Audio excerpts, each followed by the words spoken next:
you all night.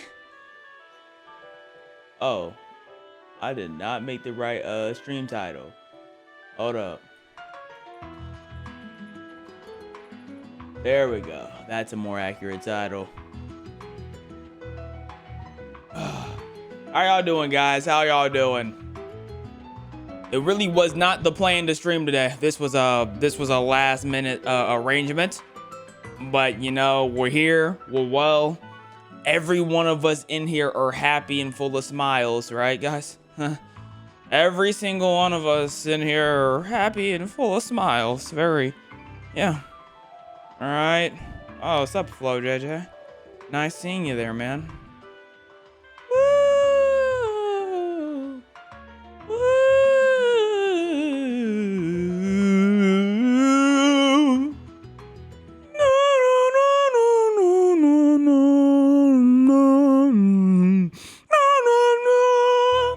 Look,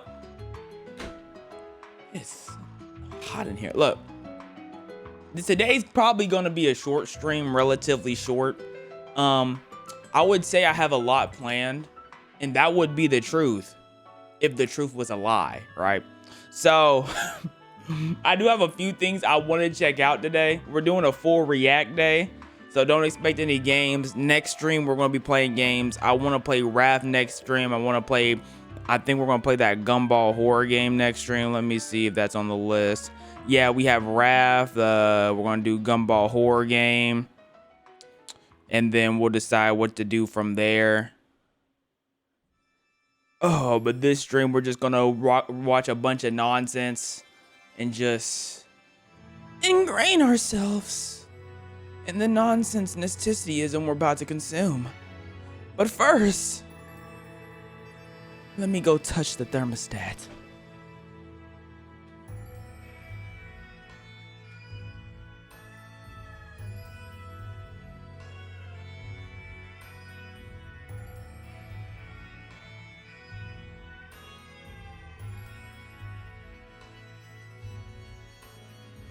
Thermostat has been officially touched.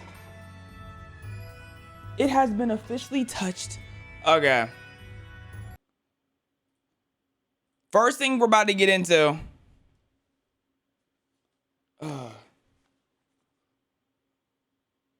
Hi, Mikey. Who is Mikey? My name is Thermostat. Okay, bro. Okay, bro. Y'all are play tabs next stream? Yo, I play tabs every stream.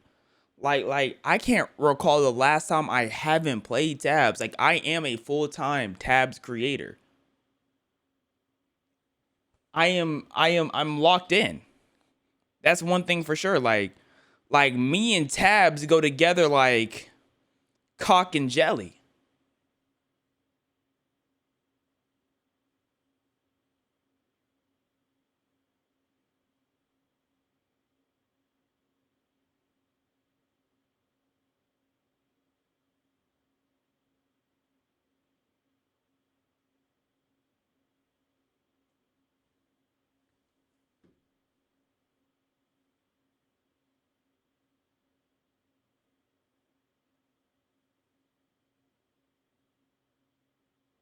Anyways, this is the first thing we got up for today. Got on for the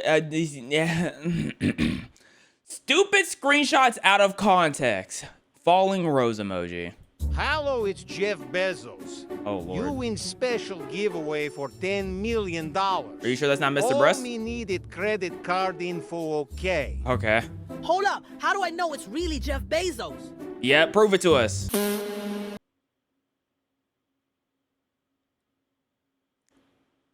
I don't think that's Jeff. The Bluetooth device. You look Asian. Oh yeah, Oh. 'cause I am. Okay. Squid Game.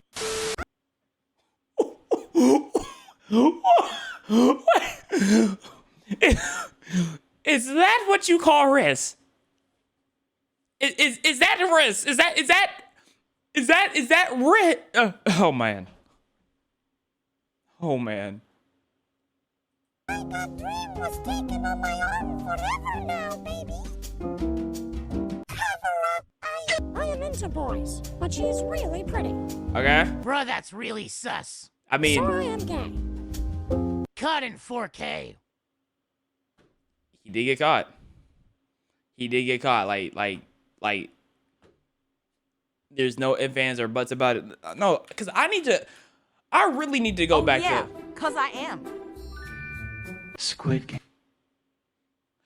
Like, I'm still kafibble-fabbled on how this is your response. Like, I'm fully confibbled.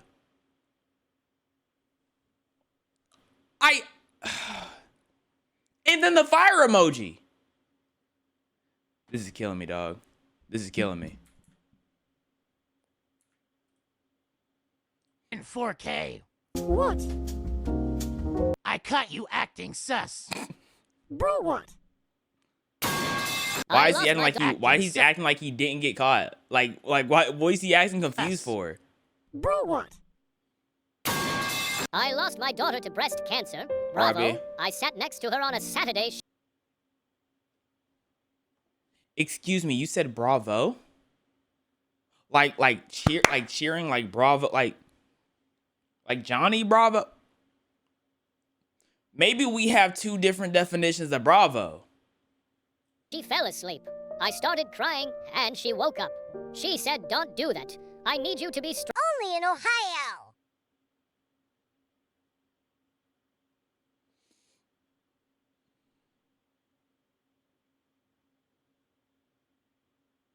R.I.P. Apparently, people only die in Ohio, so as long as we stay away from that state, we should be immortal. That's what I got from this. Shout out. No, not shout out, but let's emphasize Hannah Ortiz here. Goodness. Fat dudes always want to ask for titty pics. Like, bro, you first. Now you. Oh.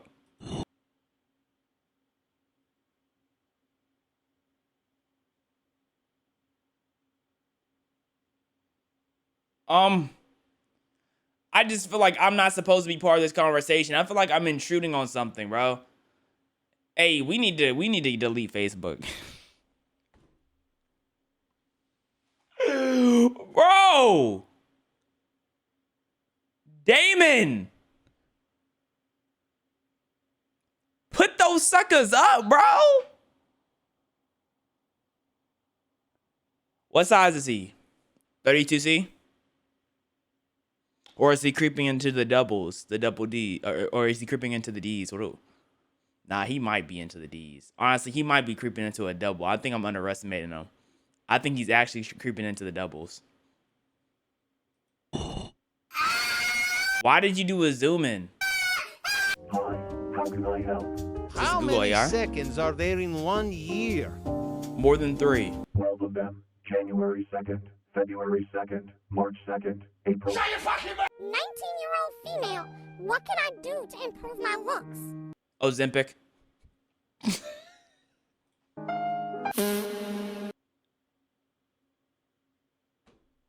With a side of fent. No.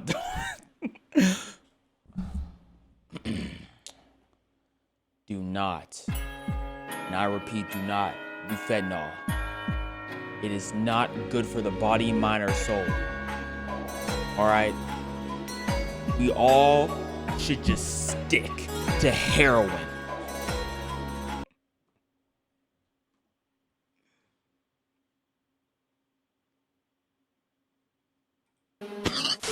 CapCut still works if you turn off Wi-Fi. When did it never work? What the hell are you making? Wait, what did that audio say? What the hell are you making?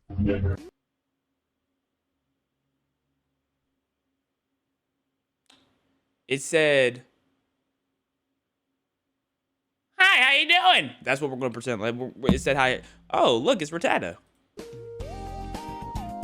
What up, twin?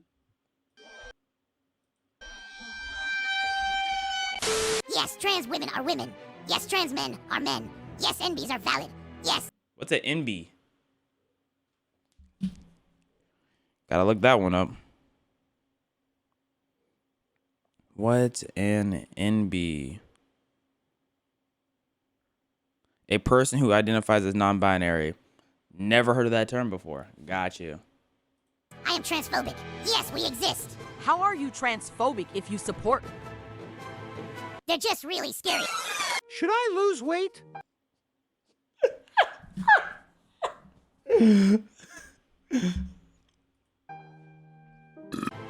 They're just really scary.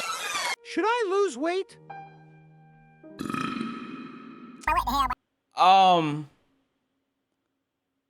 You didn't type this. Unless you typed it with one hand. Can she bring her arms together? She probably could. Yeah, because the shoulders still move. The shoulders still... I don't know. It's just... Yo, someone help her out. X and Y after betraying the alphabet to join numbers. Bro just spoiled math for me.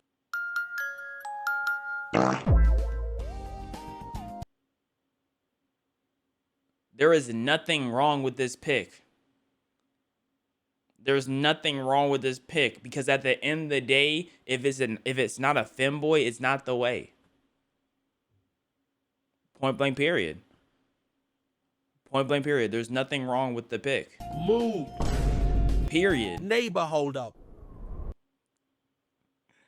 We still locked in, bro. Come on. Don't backtrack now. Smoking while pregnant. Oh no.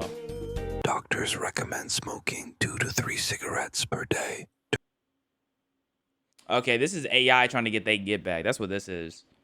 They've been hearing what y'all been calling them. You know what I'm saying? Y'all be throwing that C word at them. And now look at them. C word with a hard R, mind you. And now they're setting them up. Now we're getting set up, bro. During pregnancy. Should I drop music this week?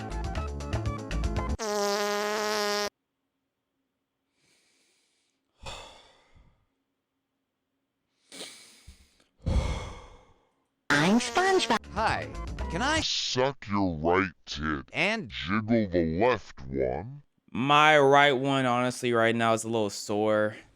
It's been putting a little work in, you know what I mean? I managed to put 4 nipple piercings in it the other day, so it doesn't work like it used to. And the left one, I don't know. I'm kind of insecure. I want to get them adjusted. I want to put some more silicone in them. Try to plump it up a little bit more, so just wait until that surgery. Bae, who is this? Oh, that's a friend. I've known her since middle school. We basically grew up together, and she been there for me in good and bad, but she's just a friend for real. You ain't gotta worry, Hap. I love you. Okay. That's my fake account. Do you think Carty touches himself? He's too cool in my opinion. He's too cool too, in my opinion. Thoughts? Can people be too cool to stroke dingle? Like, do I look too cool to stroke dingle? Like, am I too cool to stroke? Like, I look like I'm too cool to stroke dingle. Yeah, I already know. I don't even gotta look at what y'all gotta say, bro. Neighbor, go to sleep. Female is a fan. I am a female is a fan. What are some of his best songs? Are you not the fan? You let us know. Why are you asking? Hey, if that's true, I'm willing to pay you if you send a video of your feet and who's he playing in the background.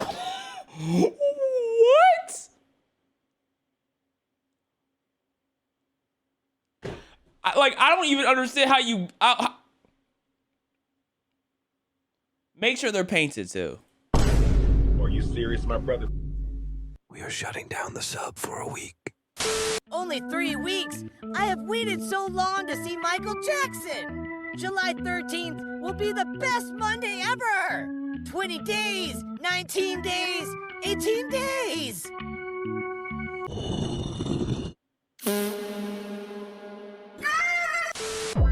That's not funny. That's not... Death isn't funny. It's a very serious topic. and we should treat it as such.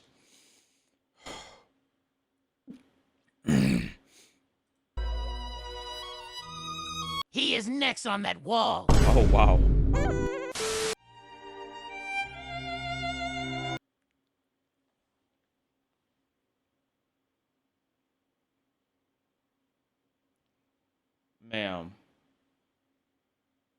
Ma'am, please.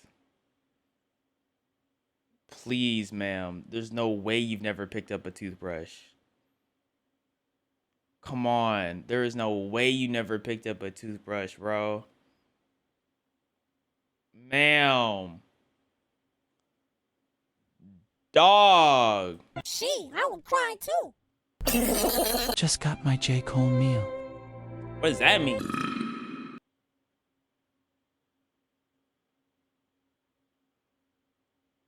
Because he's bland. He's boring. He's boring. Or is there a joke that I do not understand? I think they're trying to call him bland, though. My bad, guys. I am deployed in Iraq right now. Is bad right, connection. Maybe next time think about who you should really be fighting for.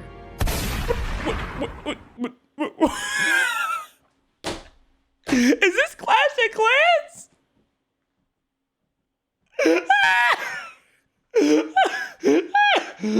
Andrew Tate accidentally sends you 500K and asks you to send it back. Respond in 3 words. Suck my dick. Like, what else? Take it, King. I don't know what's crazier, the comment or the meme. What? When rap. Take it, King. When rap had a message. When rap was meaningful. When rap was actually good. When the imposter is... I did it! I am employed! Yes. I am no longer one of you! No, TSPMO was never funny! Wait, Gert what? is corny! I am finally free! Wait, no. Why did I get this? Can you censor employed, please? Yeah, me too. Like PM. Please. Like, I was happy for you, but now you like attacking I lost me. her about my divorce. Loss. Okay. The most degenerate. How do I communicate with blind people? Like, obviously there's Braille, but is there some form of clicking I can do with my tongue to simulate Braille verbally? There were so many things wrong with this. Let's pretend they mean deaf for a second. Let's pretend like they're not, they're, you know what I'm saying? Let's pretend they mean deaf. What do you mean click with your tongue? Like, so they can feel the vibrations? They think they're bats.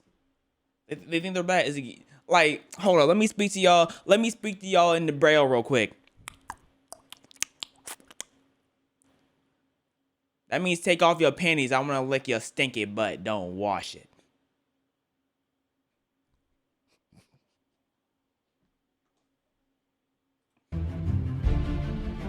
Never mind, you can just talk it out. Even if I wasn't cheating, I wouldn't swap phones.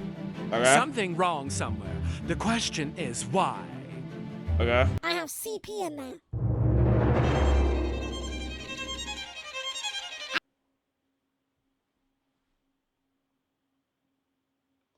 He's talking about COD points. He has COD points in there, bro. He has a mobile. He has NBA Live Mobile, and he's talking about Chris Paul. That's what he's referring to. That's all it is. He has a couple of movies from Chris Pratt on his phone. That's what he's talking about, guys. Like, relax. I told my... Okay, he's going to read it out. CP in there. Your first message is honestly me. Why is your name Diddytron? The quickest band of my life.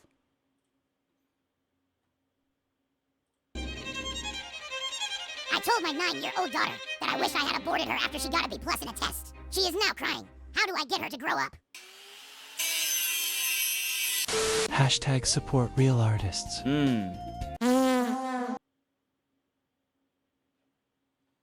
I just got hit with a massive wave of diarrhea, guys. Come smell our feet. Oh, my stomach. Trust us, you'll. Oh, you know what you. Oh, get closer. The smell isn't that bad. Worship them.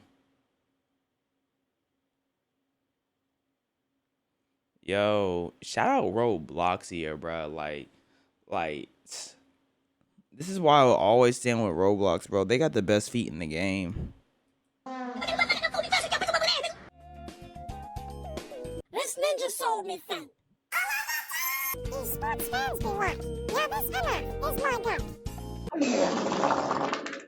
First time trying a Big Mac meal.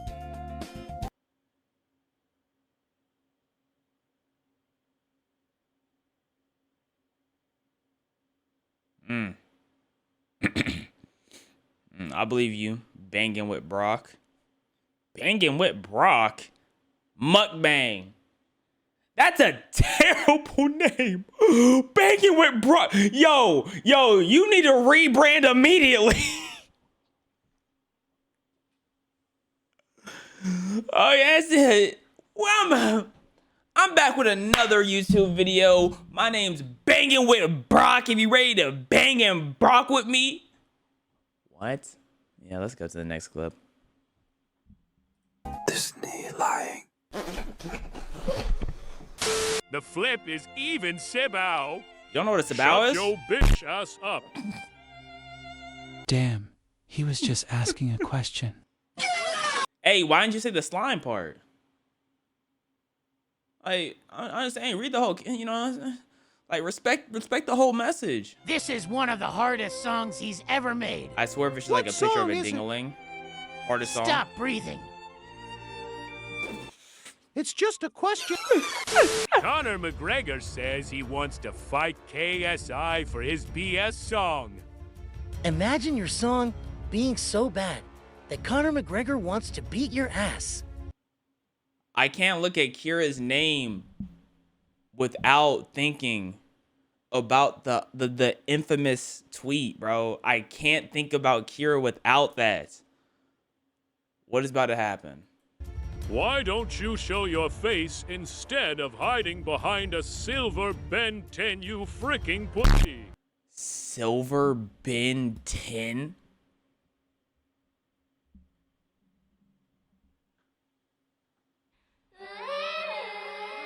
Silver Ben 10? No, that's crazy disrespect. Nah, you know what, Kasai, bro? That's W rage bait, bro. W rage bait.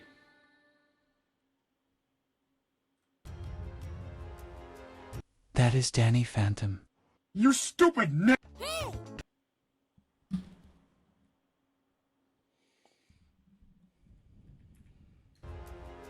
I'm in the thick of it. Phantom. I'm in the thick of it. I'm in the thick of it. Ugh. Dun, dun, dun, dun, dun, dun, dun, dun. I'm KSI. I'm in the thick of it. Let me see that. Yeah, hold up. Let's not do that. Actually, we're not gonna do that. Yeah, my name is not Kasai, by the way. Let's.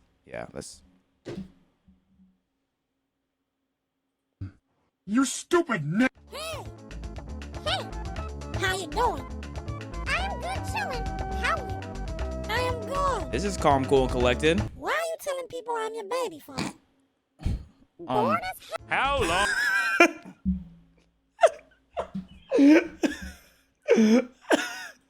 Why are you telling people I'm your baby father? Bored as hell. How long is 60 minutes? 43 minutes. What? Trying to be less punchable on vacation. How am I doing?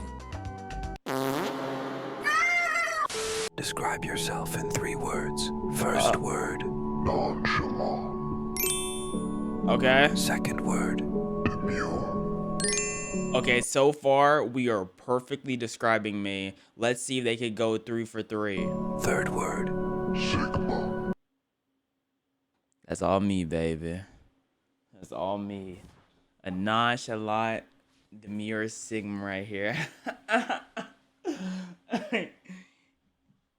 And to be like this, bro, you gotta make sure you eat your vegetables. Mm-hmm.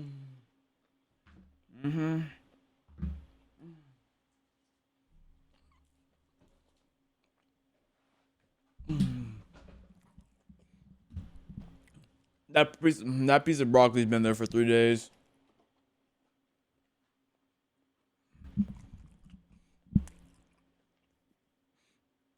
Stop bowing me.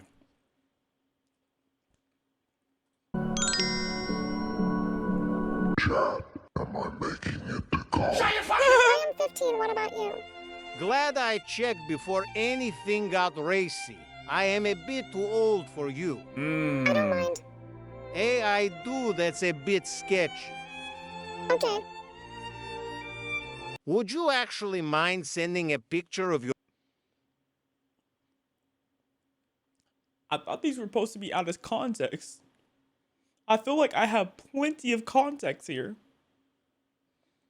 I think a little bit of broccoli came out the mouth. Yuck. Your pants? Haha, love you, Peter. You never fail to make an old fart like me chuckle. Don't tell the missus I was watching. What? Why can't you tell? I told her. Why? Why can't you tell them? Why are y'all 6-7ing? Wait, why are y'all 6-7ing? Why are y'all 6-7ing? What am I missing? What am I missing? What happened? What happened? No, that doesn't mean spam it now. That means let me know. Because there's suffered ads. Okay. All right.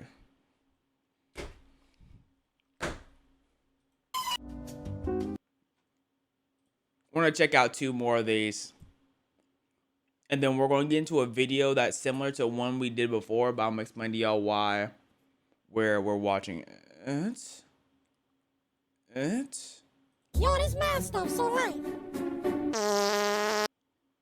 Syntax error. Happy Pride. Are you LGBTQ plus or normal? That's fake, right? I don't believe that's real. I don't believe that's real, bro. Holding the back of the dress with your other hand to tighten it is so real.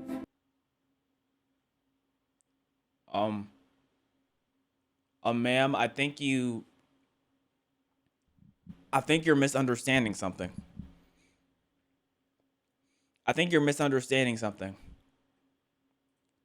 You're gonna get timed out. You need to relax. You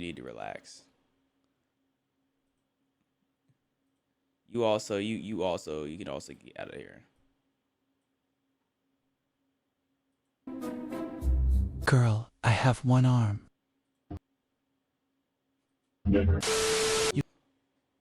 Hello? Thank you, Ligma, for the sub. You can only respond to one. Who are you responding? Thank you, Ligma, for the 5 gifted subs. My fault. Arm. You can only respond to one. Who are you responding to? Mom? Your stepdad is abusing me again. Can you pick me up? Lil baby. Trying to slide to the stew. Let's make a burger. Aiden Ross. Yo, bro, you trying to hop on my stream tonight? Okay, first off, stepdad is about 6'7", 280 pounds. Mom, I can't help you. I'm about 5'2", 115 pounds, man. Do you want us both to get beat, or do you want to get beat while watching your son succeed? I'm just saying. There's nothing I can do for you. Aiden Ross, I don't stream, man. Not trying to join your stream. I'm not a streamer. Lil baby. I don't know how to make music. So I'm choosing option D. I'm gooning.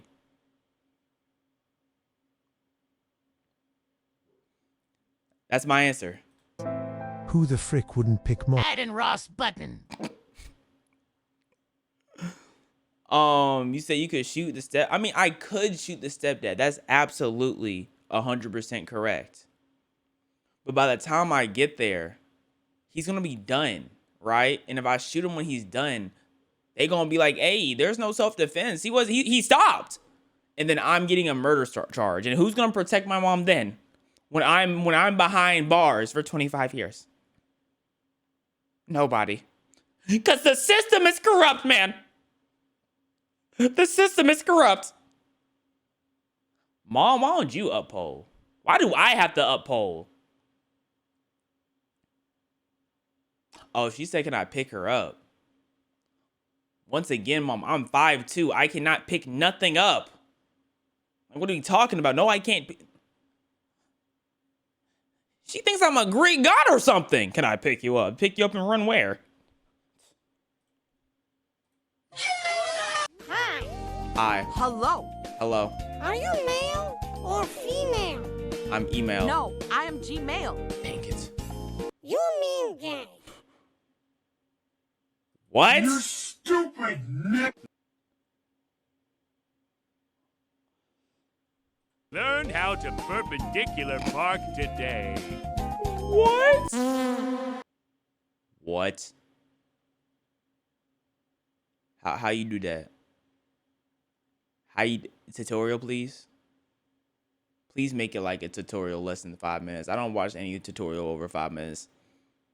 Coming home alone from the hospital after my wife's miscarriage takes both the life of my unborn son and her. Oh! That would completely ruin my day long. Why did he lol? Cause like I completely agree, bro. It would ruin my day. Like he's not wrong. Lol. Yeah. I just saw my dog get ran over, lol. My uncle was at Wendy's last week. And they gave him a burger with cheese. He's lactose intolerant, lol. I was at my office job thinking, oh, I can let a little fart out. It wasn't a little fart, it was flowing. It was flowing, it was overflowing. I got up, brown everywhere, lol. Brown everywhere. Have you ever had brown everywhere? Besides when I was licking you up and down, lol. You didn't, you never have, never will. Not like how I had it. I had a whole new booty carved in the office. Sierra was in the back talking about something. Oh, you pooed yourself. Can I clean it? I'll help you. Sierra was a feces devourer. She was abnormal. She told me about what she used to do at raves. She said she would do a line. After she do a line, any butt that was near her wasn't safe. Stay away from every Sierra you know. This could be any single one of them. Let's get back to the video.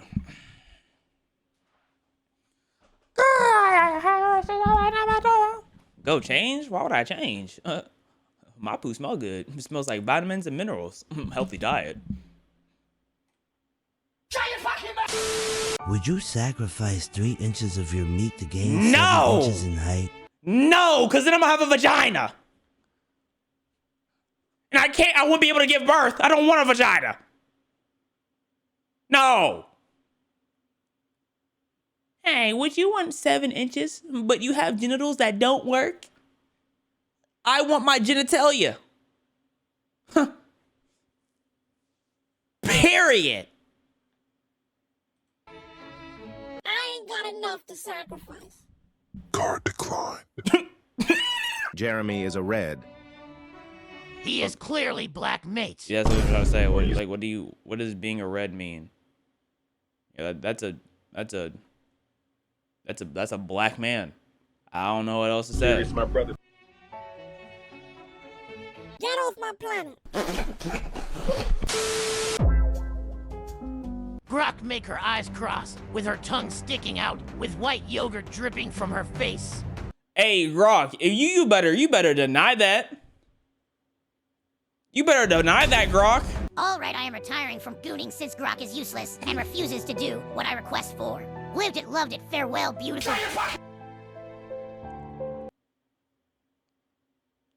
What are you making? You making a farm?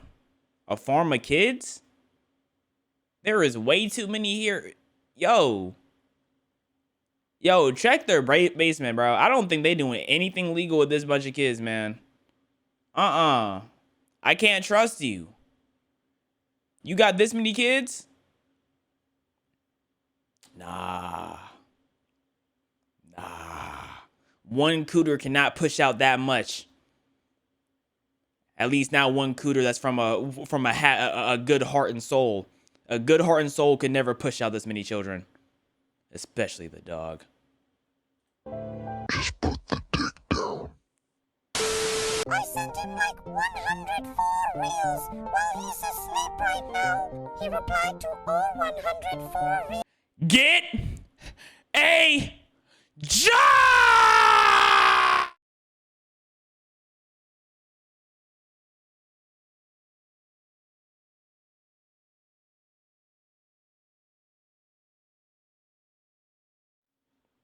My fault.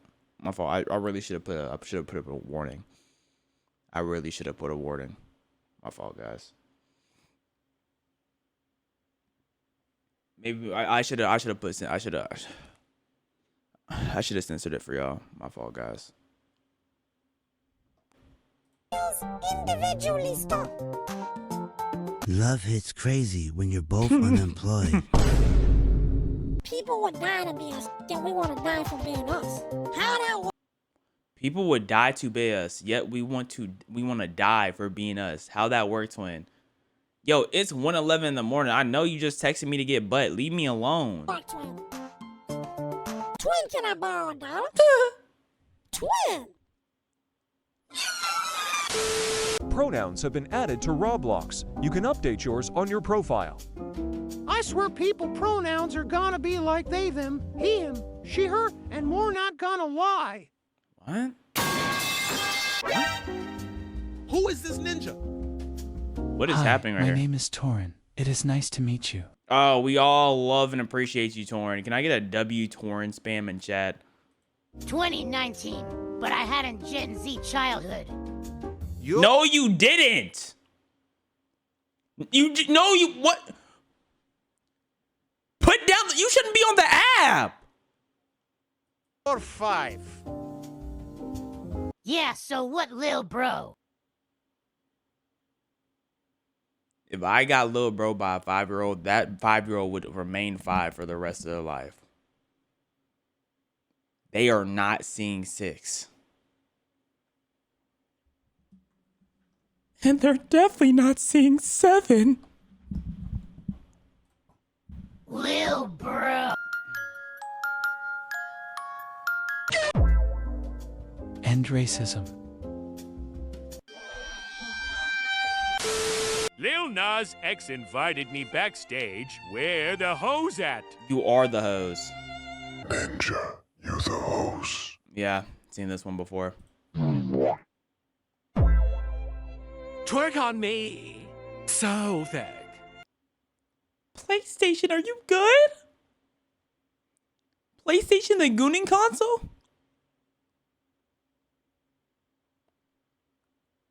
Yo, does PlayStation have like adult games on it? Does it have a asking for a friend? Like, do they have adult games?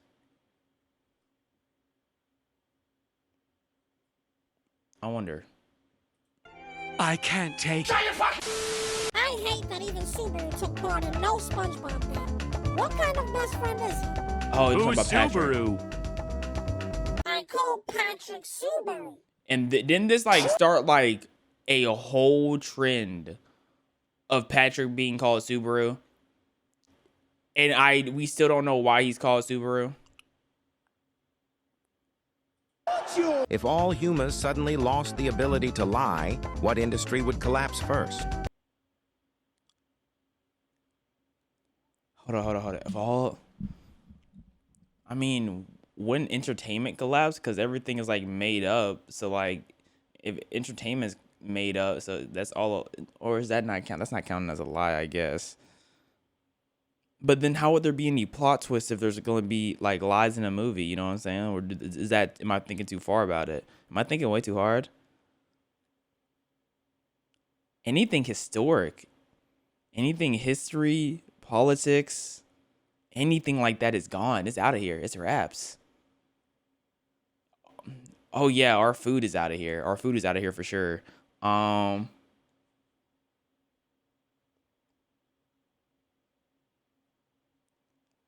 There's a lot of things that's gone, bro. Lying industry.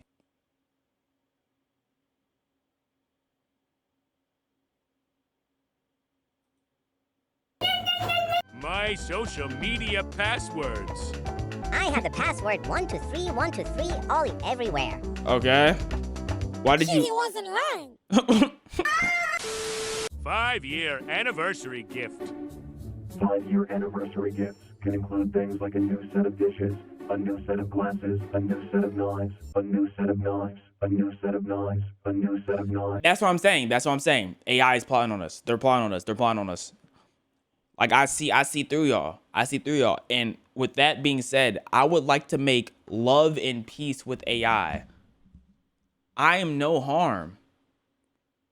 My bot, can I call you my bot? I mean no harm, bro. Or should I call you I think bot stands better, bro. Like body McBot. I'm not your enemy. These other people though, they don't like you. They don't want to see you succeed. But me, Sir Bot, I'm a friend. A new set of knives, a new... Pulled pork got pork in it? Nah, you're good. They already pulled the pork out. What? I bet that's what I was thinking. What? You stupid Me after exploring Sumeru Desert 100%. Who's Sumeru? Whatever gets me to heaven. Is that a real desert? Do I sound crazy? That's from Genshin? No. No, it's from Genshin.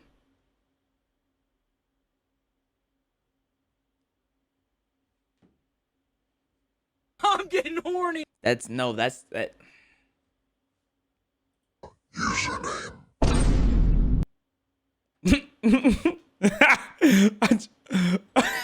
I just pieced what this the last one was saying, bro. I just pieced what the last one was saying. Traders paid his King Tut original. What does that have to do with? Okay. Get me off this train, bro. Get off this train. Are they okay?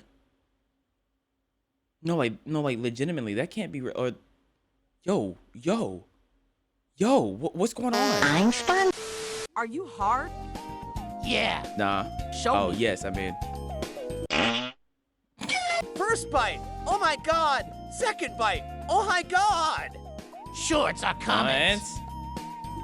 Complaining about a comment being short and then having your comment being half what they wrote is wild. Oh, brother. Oh, brother. I'm Truth GPT. Hey, I am Truth GPT, the beacon of truth in a world of unknown. We can either have a conversation. Hey, someone shut bro up. Golly. What's 9 plus 10? I can't do this. What's 9 plus 10? What's 9 plus 10?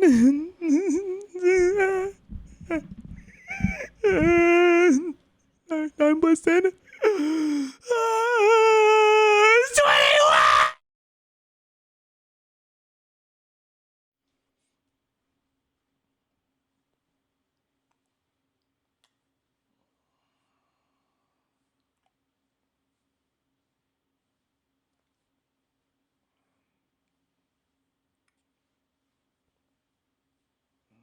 Howdy, partner. Yeah. I just ate me a nice rack of ribs. Can't wait to go back home and lick the missus' feet. You said I don't even have a girl. I was talking about my dog. And I got a cat next. Yeah. When I eat ribs, I get in this type of mood. There's no stopping me. And the animal within a 20-kilometer radius is not safe. If I see him, I got him. I'm also really into taxidermy. It helps me go in a lot easier. You ever seen a real good taxidermy? I got a couple of deer, hedgehogs. Yeah, they're real nice. I can show you anytime.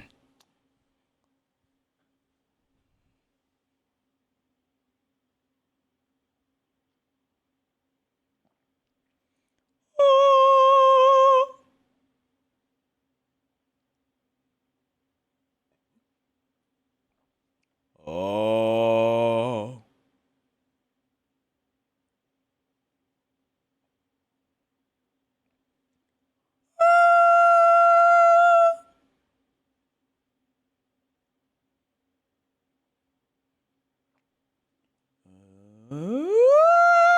Spread my butt cheeks and put your tongue in them.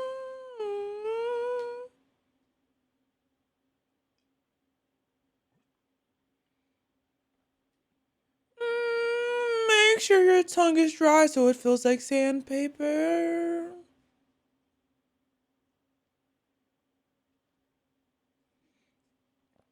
I'm locked in. Let's go. They got a haunted house in March WTF. Hi? Hi, what are you doing right now? I miss you so much. Oh, What's good? I'm not doing anything. Are you okay? I'm doing all right. Burp and slurp is okay. Trust me, bro. What does that mean? What's bourbon slurp? What's bourbon? What does that mean? What?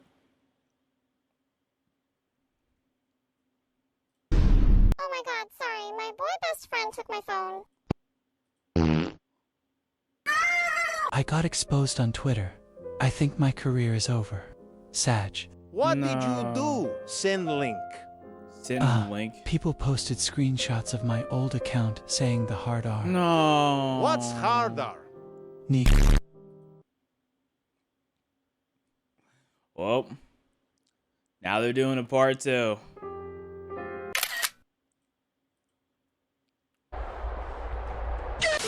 Thank you all for participating in the CR7 Boys Underwear Competition. Hold up, what? Hold up. Hold up. The hell does that mean? What does that mean? What? It's been a real pleasure to see all of your photos. Hello? What the hell, what?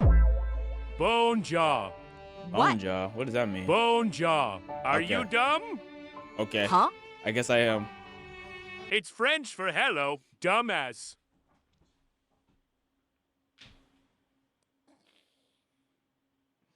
That's so stupid, bruh. That's so stupid. I'm mad that's funny to me. That's so dumb. That Billie Eilish? Do you be squirtin', or you on the cream team? That's not Billie Eilish. I don't. Or is that Billie? Cause it feels like Billie Grinchified. I am dropping out of college. How did you even get in? Correct answers. They didn't space one answer. and that got it wrong. They didn't space one answer, guys. That I would be pissed. Oh no, I'm chucking laptops. I'm chucking laptops and I'm starting to slang dingle on my professors 100% if this happens to me. 4. Caleb, what year is it tomorrow? 17. I hate men under 6 foot. Men. Me too. I hate fat women. Feminists. Edit after 2 years, my past self was low-key corny.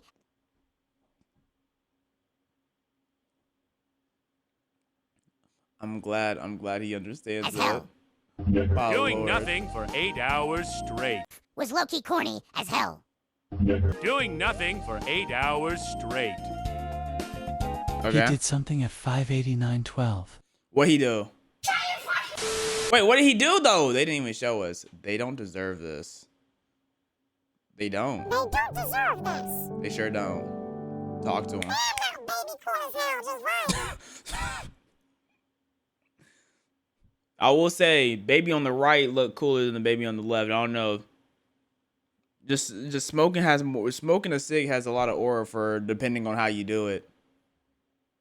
But you know, sometimes I don't think the aura points are worth the lungs.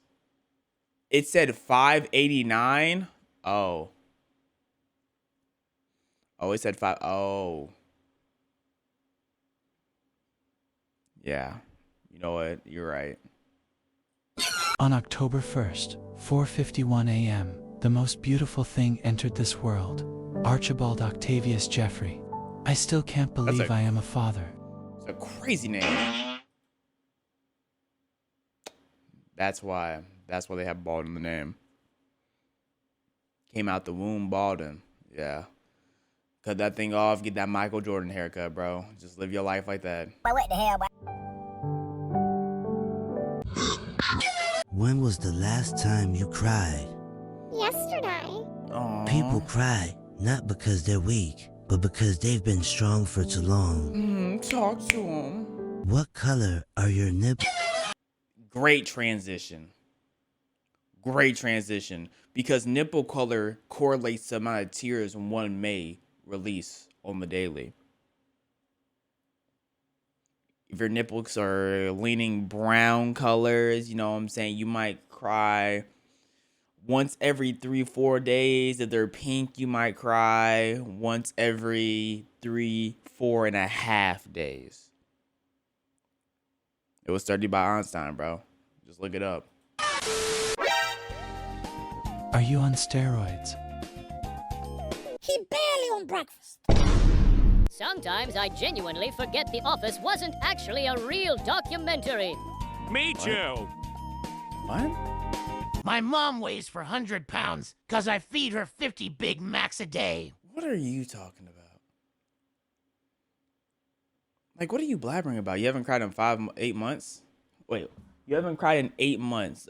Are you saying it's because you're about to give birth soon and you about to save it all for like the pregnancy and like the actual labor? You know what I mean? Like, goodness gracious. We're holding that sucker in for 8 months? Hey, you gonna let it rip once you on that table. They got you spread open. Talking about some, okay, breathe in, breathe out. As your insides are ripping open, they're gonna be like, just breathe! Just breathe. Just breathe. Okay, I get you're ripping from the bottom, but I just need you to breathe, lady. Goodness. Bombaya. Up that stick. Is pineapple on pizza good or bad? It kind of depends on if you're naked or not. Because I feel like pineapple tastes better when you don't have any clothes on. That's just me personally, though. Amazing videos.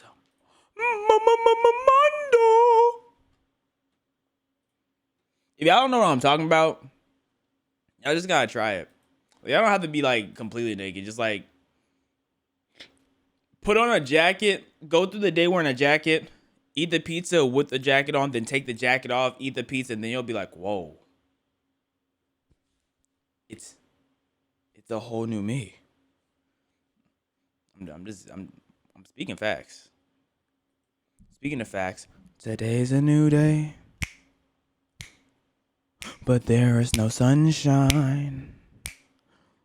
Something is cold and it's bald and it's round and it's gonna make me harder all night.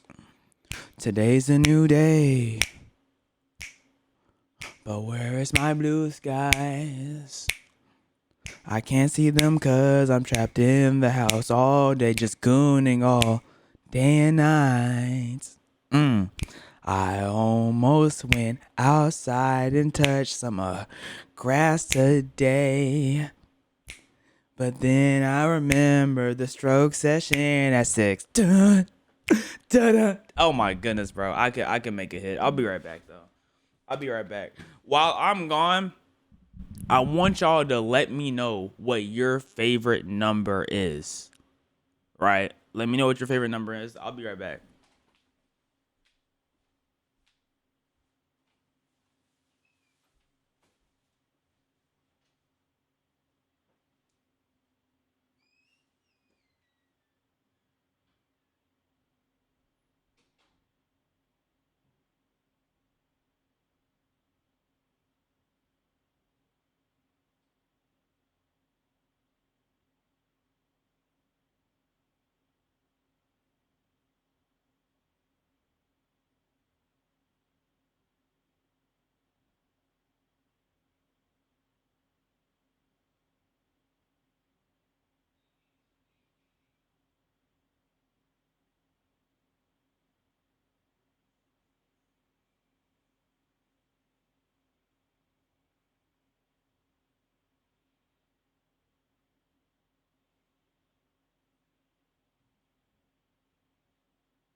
I look in chat, see a bunch of dinosaurs, stupid dinosaurs, mind you, and I see a comment just breaking in between the dinosaurs.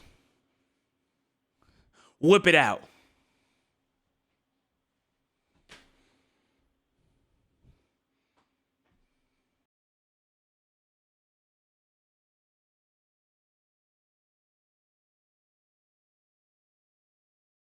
Oh, what do you?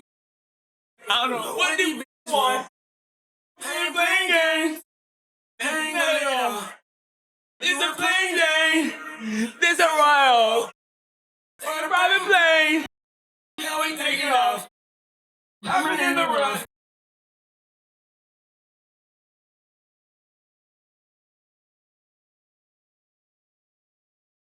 A whole lot of bugs. Ah, ah, ah, ah.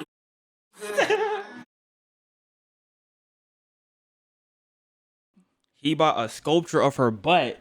Who's gonna buy a sculpture of my buttocks? That's what I'm saying, bro.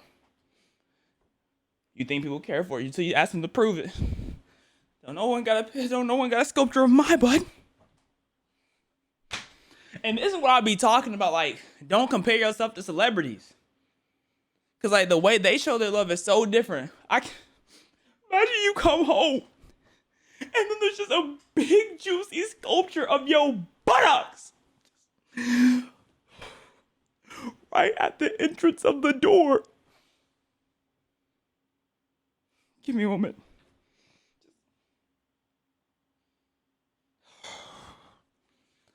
Let's get into the next video, man. Get to the next video, man. All right. The darkest Gumball episodes. Now, we've watched a video that had to do with 3 dark Gumball episodes. I was like, okay, cool. But this video has 10 different episodes. And they're like skimmed over like very fast. So the episodes we do see that we already seen, like we could just hear them re-say it.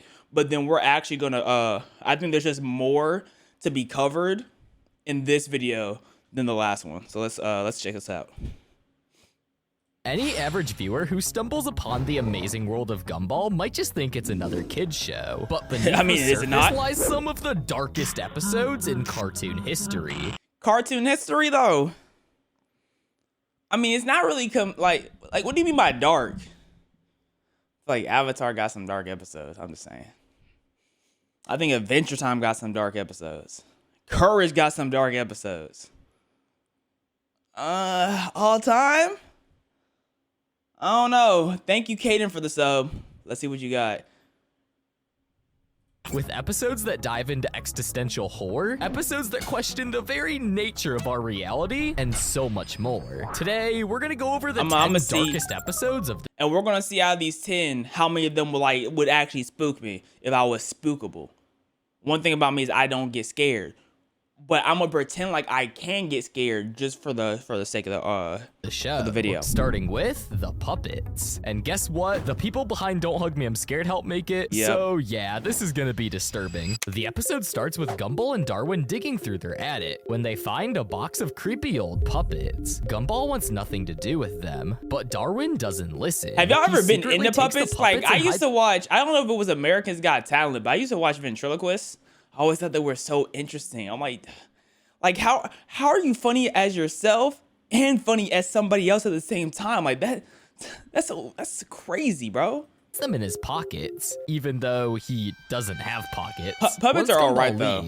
Darwin starts playing with them, naming like, them they're not Frank scary. and Howdy. And while he voices them himself, he somehow gaslights himself into promising to never take them off again. But dolls though, dolls can be spooked. They can definitely be spooky. I don't know why. I think it's because like the face they have is so eerie. Like, why are you smiling at me like that? Like that. They just, yeah. I don't know about dolls. Something so dumb that only Darwin could do. The boys then go to school where Darwin struggles with simple things, like eating, because, well, his hands are puppets now, and the puppets, they start reacting, and their eyes narrow in anger when Gumball makes fun of the puppets at the table. Something is seriously wrong. Then, this is a crazy scene though. Like, why is his... Like, insulting why is his Gumball, arm like... But he looks uncomfortable, like he's not You know what I'm saying? Like, if anyone was doing this in school, they would have got sent to the principal's office. Gumball, thinking Darwin is just a jerk, slaps him with his meat. Wait, pause, not like that. But later that night, things get even weirder. Darwin goes so far as to take a bath with the puppets, keeping his promise to always be with them. But when Gumball catches him talking to the puppets attack him. At this point, Darwin isn't acting like Darwin anymore. Gumball fights back, rips the puppets off him, and throws them in the trash. Rather remember his foot being blurred. Don't forget that. That's very important. Anymore. That's Gumball very important. Back, rips the puppets off. His foot being blurred because that's an inappropriate part of his body. I feel like that's something you have to emphasize no matter what. And throws them in the trash. But things aren't gonna end that easy, because later that night, we see the puppets crawl out of the trash. This time with their own voices different from the ones that Darwin gave him. Okay, the bedroom's just at the top of the stairs. I'd be so unintimidated if I heard that. A puppet talking to me and they sound like that. I'm kicking that thing. I'm burning that thing. I am not worried about that puppet. Wait. Back inside the... Wait. Who are you scaring? Come on, bro. SpongeBob had some scary episodes too. Some dark episodes. I completely forgot about SpongeBob. Tom and Jerry had some dark episodes.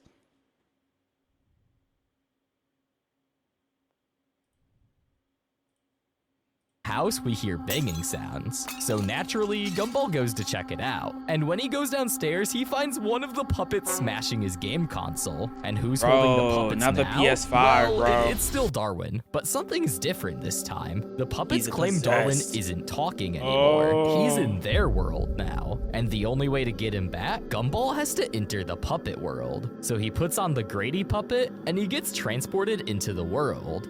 Is there anyone y'all would believe, like, if they told you they were possessed, you would, like, believe it? Like, if you had a friend came up to you, he was like, bro, like, I'm not even controlling my actions right now, bro. Like, I'm not doing that. That's not me. Like, would y'all believe him? There's not a single soul I'm believing who says that, dog. And this instantly gives me Don't Hug Me, I'm Scared vibes. Gumball himself is now a puppet. Something about the colorful world is just so unsettling, when you know, in reality, it's just a mask for the true horror behind it. So Gumball walks around exploring this imaginary world, recognizing a lot of the objects he sees with eyes as toys from his childhood. But then, we finally get to the house that Darwin's in, where he's joined by the Frank and Howdy puppet that are now... He's black, I just can't prove it.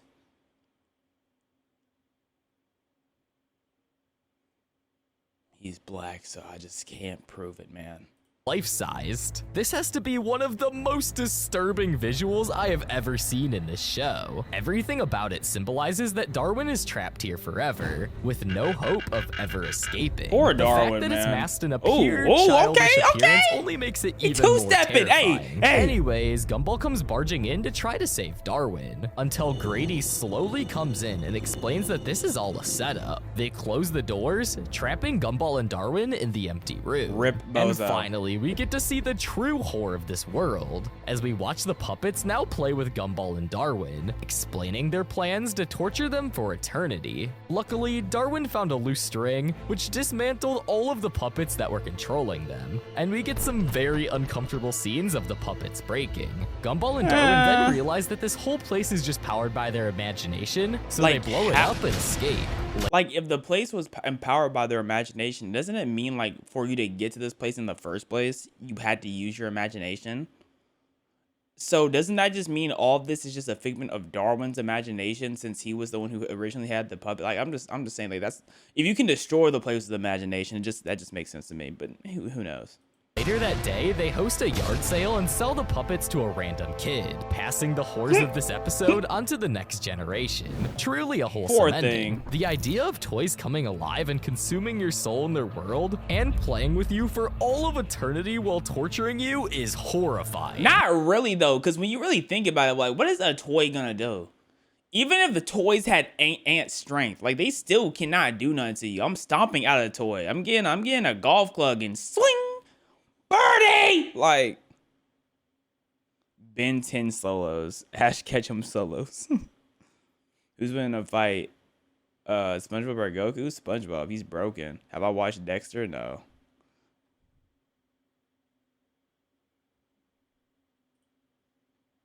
But this next episode brings the horror to another level. At number 9, we have The Downer. This episode kicks off with Gumball waking up. I do not want to get touched first thing in the morning. Like, in the absolute worst mood of his life. And like any reasonable person, he decides to spread that negativity to everyone else.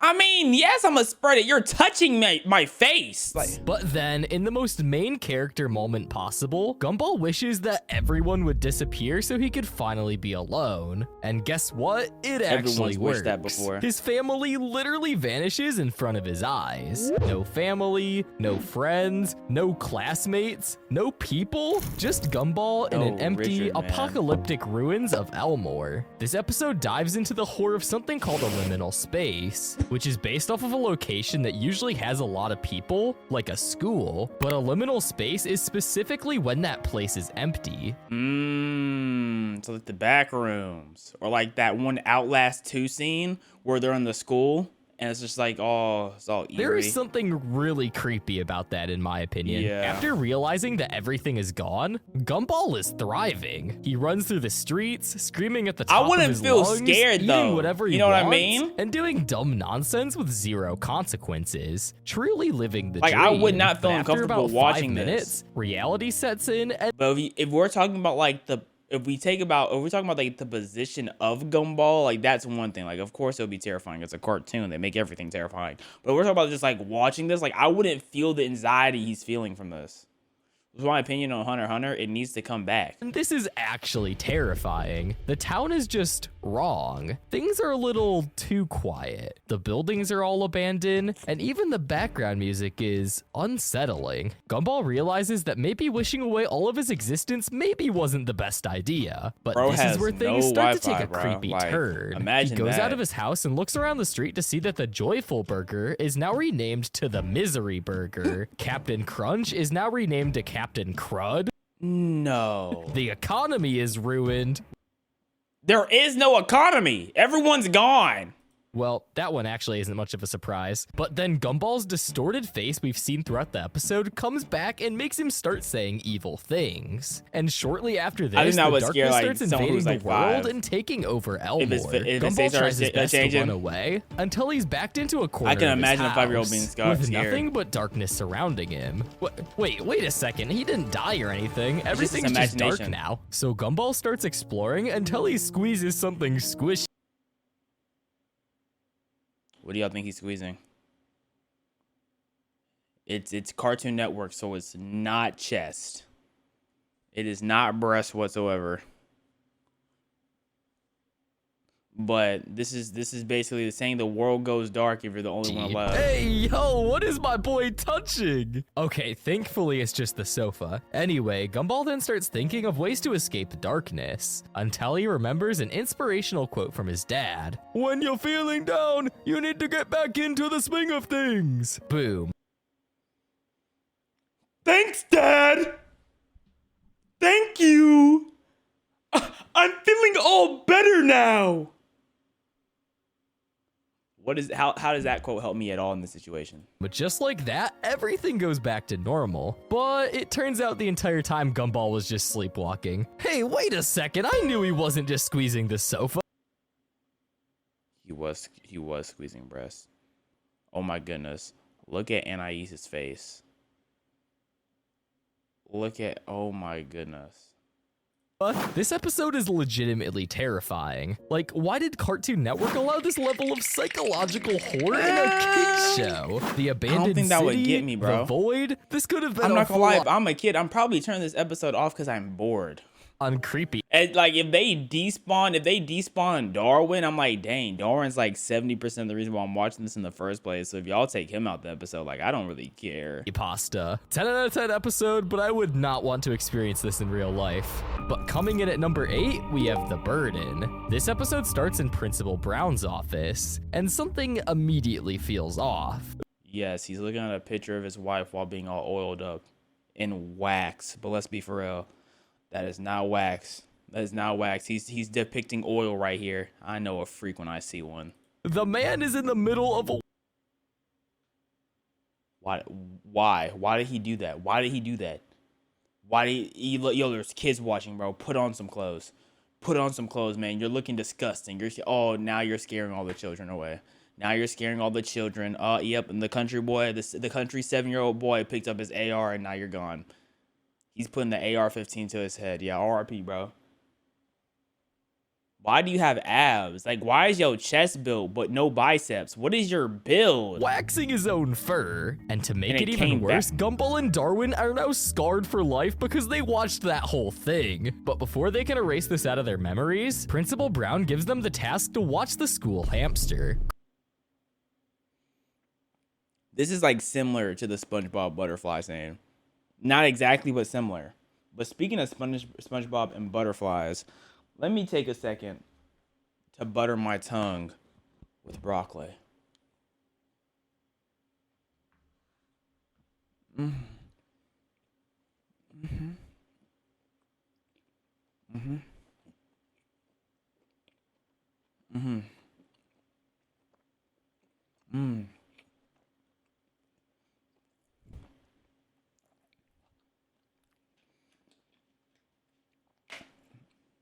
No, that was a hit. One bite is crazy. How else do you eat broccoli? You don't eat broccoli in pieces. What, do you strip the broccoli down like a string cheese? Like, come on now. Chris Morris, and he says they have to take care of him His over name the is weekend. Chris And Morris? the creators of the show give us a literal 10-second uncut shot of Chris Morris just staring at the camera menacingly. I already know bro's up to no good. This thing looks like it's seen horrors beyond human understanding. No, Gumball and Darwin being the terrible pet. She looks like she's happy to kiss her husband and he's poking his butt out. From this frame alone, we can conclude that he gets pegged. I have enough information on my hands to feel like I can confidently make that statement. Pet sitters they are, take him away, and now have to watch him for the whole weekend. Fast forward to the next day, and Gumball is on a date with Penny, trying to impress her as usual. But for some reason, he decides to bring Chris Morris on going on their with his date. hair? Why? I have no idea. Maybe he thought Hamster City. What is Penny outside the peanut? Like, what is that? It was a flex. They go on to keep taking care of Chris Morris for the rest of the day. But then, because of plot convenience and pure stupidity, it turns out that they accidentally got Chris Morris confused with a ball of fur from Principal Brown. How? She's a hybrid. A hybrid with what, though? How did you get the fur? That don't even make sense. Yes, they have been literally taking care of a hairball all day. Meanwhile, the real Chris Morris is out in the wild, and they have no idea what he's doing. So they rush to school to try to find the real Chris Morris. But it won't be easy. This hamster is playing 4D chess. He slinks through the shadows like some sort of demonic rodent ninja. The boys catch up to him, but every time they think they have him, he's already 3 steps ahead, or more realistically, 3 steps behind. Bro walks at 1 mile per hour. But somehow Chris Morris just keeps getting away. So after a long chase, they end up with Chris Morris in Principal Brown's office. But right when the cops are about to bust Gumball and Darwin, Chris Morris decides to save them by waving them into a cabinet he's hiding in. Gumball and Darwin are confused by why he would do this. I know how it feels to be in a cage. Bros are talking to a hamster. Oh, I guess talking to random creatures aren't. That's not crazy. In fact, in this world, wouldn't having a hamster be slavery? Is that not slavery? Yeah, no, they have slaves. That principle is messed up, bruh. Yeah, nah. A window on the soul. And the window is slaves. But it turns out Chris Morris didn't want Gumball and Darwin to be trapped in prison, just like Chris Morris has been trapped in a cage for his entire life. Wow, who knew such a dark video could have such a humble ending? So Gumball you mean dark episode? Darwin thank Chris Morris for his good deed and decide to release him back in the wild. This is what's about to happen. A hawk is about to come down to eat him. He'll get there eventually. It might take him a while. While we're waiting for Chris Morris to get back into nature. Oh, dang it, bro. Another show would have got him. Let's talk about the 7th darkest episode. Another show would have ate him, bro. The Limit. This episode starts off completely normal, which in Gumball logic means things are about to go off the rails. The Watterson family is going grocery shopping. Chicken and cheese. Nicole tells the kids one simple rule. No buying candy. Oh, that's now, fair. You already know this isn't gonna end well, especially when Richard's in the episode. Gumball, Darwin, and Anais, being the gremlins they are, immediately start plotting on how to get their hands on some candy. But unfortunately, all of these attempts fail. Y'all get. At this point, they're desperate, so they go full-on rebellion mode and declare war on their mom. Where's Richard nipples at? Y'all think he was born without them? They got cut off, or he just... Where's his nipples? Nicole reaches her breaking point. Like, literally, she fully snaps, becoming a monster. She chases them through the store, and the animation begins shifting. Her movements get unnatural, and her expressions become more exaggerated. You turned into a zombie, bro? She a clicker? The kids realize they've made a terrible mistake. They push their mom to the absolute limit. Get it? At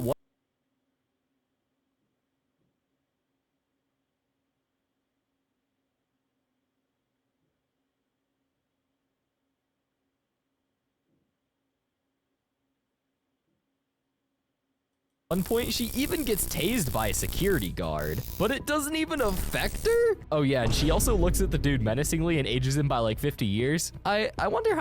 Oh, I think I remember that scene. How ugly you gotta be to age someone by 50 years just by looking at them? How that works. I know anytime anyone looks at me, they get younger. They feel the youthfulness just creep into their body. That's just the effect I have on people. They breast guy droopy. At this point, this is just terrifying. Nicole has ascended far beyond cartoon logic, but eventually it seems that Gumball and Richard are concerned, with Nicole running directly at them. That's until she runs into the ceramic wrap that they placed there. Ooh, and then okay. Darwin and Anais come in the other side, placing ceramic they some wrap there geniuses. too, completely trapping Nicole like a caged animal. This is until she looks into the mirror and sees what she's become. After realizing her mistake, she apologizes to her family and goes back home. But the kids did a favor for the guy and still end up getting candy at the end. So I guess it was all worth it. I wouldn't ever want to be on Nicole Watterson's bad side. Ever. I mean, you never want to see Richard with a ja either. But which one's really worse? Nicole being mad or Richard with the employment? Richard being employed. I don't even think it's close. Lord forbid Richard gets employment, man. That's all over. No, but coming in at number 6, we have The Dream. The episode starts with Gumball waking up in the middle of the night furious. Why? Because he just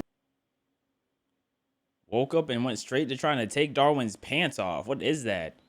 Had the worst dream ever. In this dream, Darwin stole his girlfriend. Yes, Darwin, his best friend, his brother, his own flesh and blood. Own flesh and blood? Own flesh and blood? Am I missing something? Like, is there a lore I don't understand? Wait, are they even related? That's Gumball what I wakes thought. up seething with betrayal. Why is he touching his legs though? Like, why is he not grabbing his head or something? And like any logical person, he decides to hold a grudge against Darwin in real life. Yep, because that makes sense. I mean, the yeah, next morning, it's Gumball valid. is big mad. Gumball finally snaps and accuses Darwin of stealing Penny. And Darwin responds by saying, "Bro, it was just a dream." But Gumball doesn't care. In his mind, Darwin has already committed the ultimate betrayal. This is where things kind of get creepy. Instead of snapping out of it, Gumball spirals deeper into his delusion. The way this episode plays out, it's almost like Gumball is losing his grip on reality. Have any of these episodes, would they have scared you watching them? For me, no. So far, no. And I think the ones that would scare me being involved in would be the puppets and the downer. Because being isolated by myself is crazy. Being controlled by puppets, like, I mean, let's be for real. But the burden would not scare me. I would not be scared of no little hamster. My mom being mad because I want candy, the limit episode, that's not scaring me either. In real life or the episode. My mom is always mad. How am I going to be scared of my daily life? Like, what are we talking about? So then, Gumball gets the genius idea to test Penny's loyalty. He offers her a blue and an orange cupcake, waiting for her to choose the blue one because, well, I mean, obviously Gumball's blue. But she ends up picking the orange one, which upset Gumball, so he shoves the blue one in her mouth to make her eat it. But this was a big mistake. So you stuffed it in her without consent, and now she's allergic, bro. Oh my goodness. Though, because she's actually allergic to the color blue. So then Gumball's... Wait, so how would this work? That means if lips touch right here, how does this work? Like this can't work. Presented with another problem, giving her the blue pills or the orange pills to fix her allergies. And Bro obviously picks the blue ones because he didn't look close enough and see that they were actually thumbtacks. The man just sabotaged himself. Are y'all still gonna date someone who forced your allergy down your throat and then forced thumbtacks down your throat as well? Would y'all still give him another chance? Why not? So to settle all this, they make a device to go into each other's dream to settle the beef. Which, my god, they dream about some dark stuff. But when they finally get into the right dream, Gumball replaces Penny's face with Sussy. Now, Darwin is mad, and the cycle starts all over again. At this point, the horror isn't even about the dreams anymore. It's about how one irrational thought could completely destroy everything. Gumball realizes Darwin was never trying to steal Penny. He ruined his own relationship for no reason. And he let a dream turn into reality. Maybe the dream was reality. Maybe this was a warning to let Gumball know that she doesn't like blue. Cause she can't like blue. Like what if that was the dream subconsciously telling him like, hey, between y'all it could never work out. Cause she's allergic to blue. Hold up. That's pretty dark. But now we're on to the top 5. And if you thought these videos were already dark, you've literally seen nothing. Coming in at number 5, we have The Scam. This episode starts with Miss Zaman running a Halloween themed show and tell event. Everyone's bringing in basic stuff, like costumes, but then Gumball steps up and decides to tell a real scary story. Okay. And boy, does he go all in. He starts talking about Gargoth. Maybe if I was 8, that might get me. That might get me if I'm 8. A demon beast who was banished to the underworld. But if you say his name too many times, he comes back. Or at least that's what he says. Naturally, Gumball, being the absolute menace that he is, says Gargoth like 20 times in a row. What an absolute, like Gumball. One thing about Gumball is he knows how to make something shake. And you have to respect Gumball. You have to. Especially, he forced someone with allergies to eat something they're allergic to. You have to be raw to do that. You can't do that with no weak heart. Like, Gumball is built different, man. And then stuff starts floating, chairs move on their own, the lights flicker, the class starts losing it. But here's the thing. I thought I got flashed. I thought I got flashed. I thought I got flashed. I thought I got flashed. Oh my gosh. Oh my gosh, I thought I got flashed. Oh my gosh, I thought I got flashed. Oh wow. Oh wow. The lights flicker, the class starts losing it. I thought this was me getting flashed.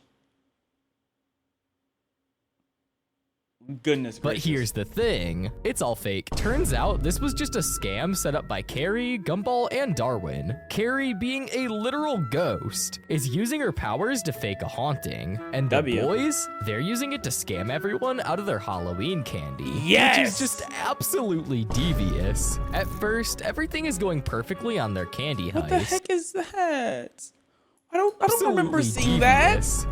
I mean, I guess I wasn't locked in with Gumball. But why? Who is on the ceiling? Who is that? I don't know that character. Everything is going perfectly. The coach? On their candy heist, Carrie haunts the school, scaring the life out of their classmates. And this is gonna be a story Gumball about and Darwin greed? show up as paranormal ghost hunters, quote unquote banishing the demon. The terrified students pay them in candy, and they start racking up sweets just like they hacked Halloween. Is this about to be a Even story about Darwin, greed? who felt bad at first, fully commits, because mostly he's trying to impress Carrie. At this point, they think they pulled off the perfect scam, but then they summon Gargoth. But course this they isn't did. Carrie doing it this time. This is real, and it's absolutely terrifying. Bro, steal a little bit of candy, and all of a sudden, this demon wants to pop up. Like, y'all don't have anything more devious to be summoned by? You got summoned by candy? Hello?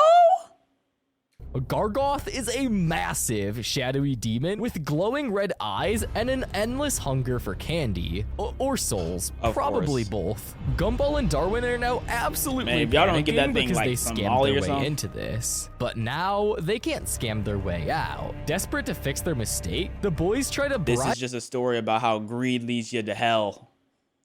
That's all this is, guys. Gargoth with candy, but here's the problem. He wants more. He's hungry. They dump all of the candy they scammed, but it's not enough. Gargoth demands It's not enough because greed always comes with interest. something greater. And then Carrie steps forward. She offers herself as bride. Excuse me? Yes, Carrie literally agrees to marry a demon to save everyone. But just before the ceremony is complete, Gumball finds The demon's a he's a pedo. one last piece of candy and throws it at Gargoth, causing him to explode. The demon is defeated, the scam is over, everyone is safe. But at what cost? All right, this next episode doesn't just get dark. That was whack. You took all my candy because I set up an elaborate, high quality scheme? For real? Man, that would not scare me, the bro. very fabric of our reality and leaves us with one of the most terrifying cliffhangers in Gumball history. Coming in at number 4, we have The Disaster, where we start off way too happy, which, as we all know, means something horrible is about to happen. The Watterson family is singing a joyful road trip song on their way to the mall. They're laughing, vibing, everything feels suspiciously perfect. And then, boom, the car gets hit hard.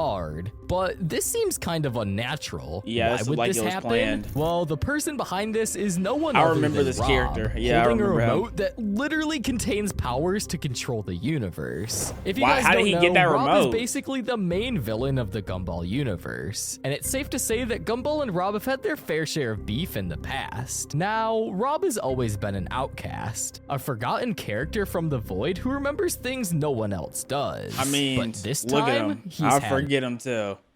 You're literally glitching. You remind us of TV Static. Why would we ever want to remember Static, bro? Like, enough. He's done with rewatch Gumball. I would love to do that for a vid, but it's 7 seasons long.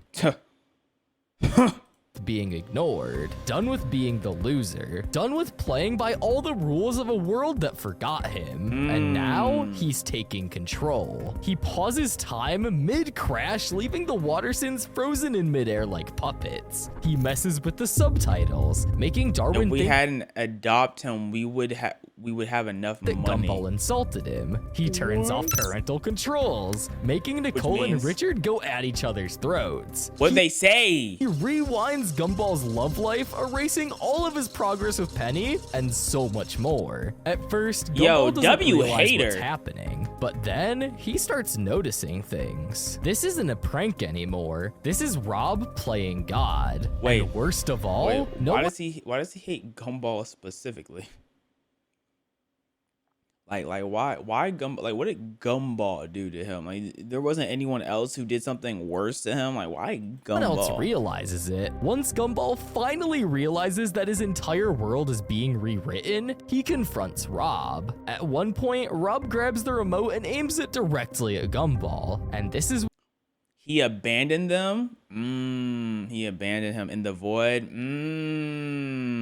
W, get back. W, get back. Where he... Because they forgot about him? W, get back, bro. Yeah, I'm not gonna lie. Yo, Team Rob. Reveals the truth. Rob isn't just trying to ruin Gumball's life, he's also trying to erase him from existence. Rob is tired of being the one left behind, tired of being the forgotten character from the void, and tired of being the bad guy. So what's his solution? Making the bad guy. Gumball the forgotten one. And just when he's about to use the remote to push Gumball into the void, conveniently, his remote dies. His remote didn't die. Gumball is the plot. He is the void. He is the show. Like, that's all that is. Like, the remote would never work, no matter how many different batteries you have. You could have infinite AAA, AA's, and double D's. It would never work. But to make sure he gets rid of Gumball, he throws the remote into the void, making Gumball have to go in there if he wants any chance of saving his family. And then the episode leaves off on a cliffhanger. But luckily, it picks back up and gets even darker in the third darkest Gumball episode, the rerun. Gumball and the Watersons are back in the car, singing that same road trip song. Hold up, I've been here before. Mall, but I've been here before. Wrong. Gumball remembers everything. Gumball isn't the only one stuck in the... I'm not gonna lie, if you didn't watch this episode like back to back, this episode would probably confuse the mess out of you.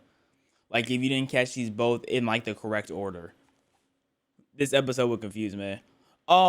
So far, I would definitely say this would be the scariest to experience. This one or Being Alone would 100% be the scariest to experience. Because, like, knowing that there's an outer being that's controlling every relationship you got going on and every moment you got going on, and you have no way to fight it, that's terrifying, but also whack. Someone said good night, chat. Good night, and it's 7 o'clock. Goodness. Talk about an early bedtime. Lou, Rob,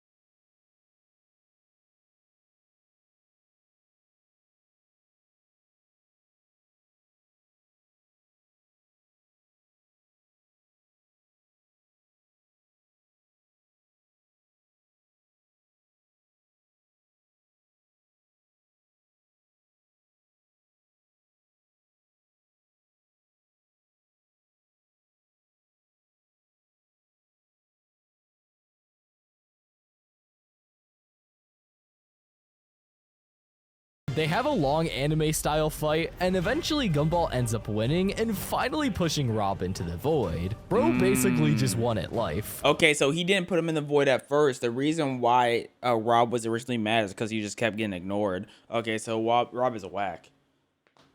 So not only did Rob have every upper hand and still lose and got out-auraed, he's also just whack overall. But then, for some reason, he starts to feel bad, so he hops into the void to try to save Rob. Gumball, you had it so good, man. Why would you do this? But the problem is, Gumball realizes he's also starting to fade away, so he has to act as quick as he can to save Rob. Gumball eventually catches up to anybody Rob in the void save right Rob, when he was though? about to fade away. And then they rewind, bringing everything back to normal, leaving Gumball with a little bit of a different perception of Rob. But now, we're on to the second darkest Gumball episode of all time. Bro, F The Rob. Signal. We start with Gumball and Darwin at the mall, just messing around. Darwin is trying on hats, looking for the perfect drip, and Gumball, being a supportive best friend, tries to give his opinion. But when he opens his mouth, he starts everything's glitching. distorted. Like full-on video game broken, corrupted data glitching. His voice stutters, his words come out wrong, and Darwin just thinks he's being insulted. So naturally, Darwin gets mad and storms off, while Gumball just stands there flickering in and out of existence.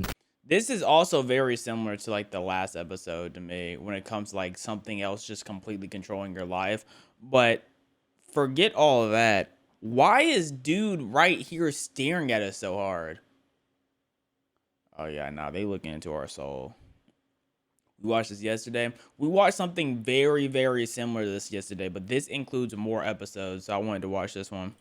Back at home, things don't get any better. The Wattersons are just chilling, but the TV is on no signal. Imagine Richard, life without being TV. The tech genius that he is, In tries fixing it by 2010. literally just hitting it. Classic Richard. Remember, guys, in 2010, Meanwhile, like Gumball y'all is don't need TV now.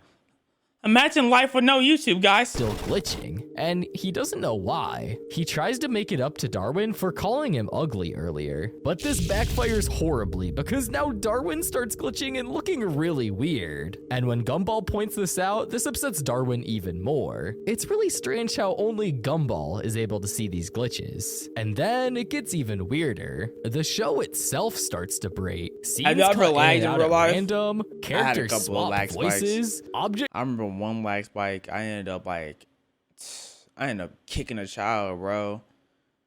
Yeah, man. Like I was just walking the mall. Out of nowhere, I just felt the spike. I just felt the spike hitting. And then I was trying to fight out of it. I was swinging. I was trying to kick. And then I just ended up breaking the lag spike. And I kicked that child, bro.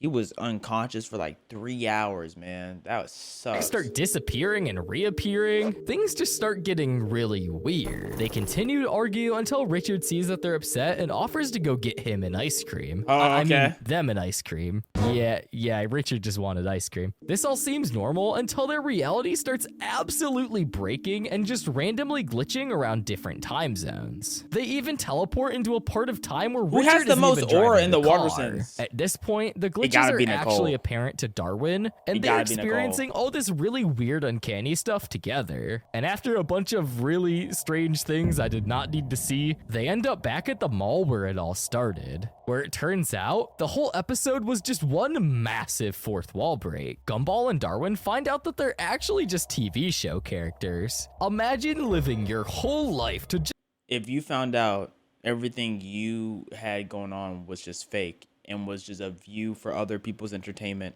how would that change your outlook on life? Me personally, it wouldn't change it at all. I'm still living the life. The life is still here. The life doesn't end. You gotta sleep. You can still keep going. So this episode, it's like the glitching part is scary, but the whole idea of like, oh, you're in a TV show type of deal, like that's not scary at all to me. Just find out that you're a cartoon character. That's gotta really mess you up. But this episode at the #1 spot definitely messed me up as a child. The darkest Gumball episode of all time is The Joy. This episode already starts with a really weird vibe. When we see eerie red text saying Monday, 7:53 a.m. This is nothing like we've ever seen in the show before. So this already threw me off when I was first watching it. The episode starts with Gumball and Darwin dragging themselves to breakfast, looking like they just rolled out of bed on a Monday morning. Richard, being a good supportive dad, offers them a wonder hug, claiming it's packed with all the happiness in the world. Gumball and Darwin are skeptical, but Richard doesn't give them a choice. He pulls them into a massive bear hug, and boom, a rainbow-colored mushroom cloud erupts from their house. Sorry, he had so much love that it became atomic? He had so much love that it became atomic? Now, that's next level love from Dad. I'm not gonna lie, man. You know, Richard might be a little dumb, but at least he has love in his heart.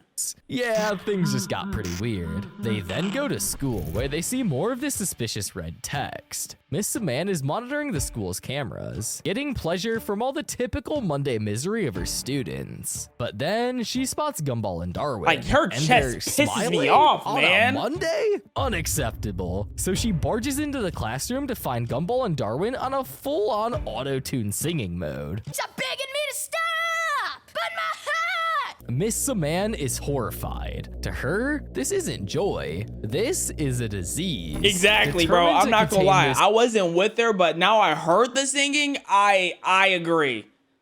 I agree. That was a disease. I don't want to hear that. Ah! That's like someone having way too much energy in the first class of the day, bro. Relax. Why are you so energetic right now? Why do you have so much to say? It's 8 a.m. quote-unquote outbreak, she quarantines the boys in the nurse's office, but things spiral out of control when Gumball and Darwin's joy becomes contagious, spreading through hugs and physical contact. One by one, the students and staff are infected. Chucking the nurse. Like, why would you chuck the nurse of all people too? Like, the nurse would be the only one who has like a chance of like helping you, and you just chuck them to the zombies. Like, turning the school into a scene straight out of a zombie apocalypse. He has a monster in his hand? Oh, except no. with more rainbows and unsettling cheerfulness. Something is really off about this for some reason. Miss Saman retreats to her office. Hold up. Watching Wait, is wait, wait. really off. Yo, the drill is literally just PNGs, guys.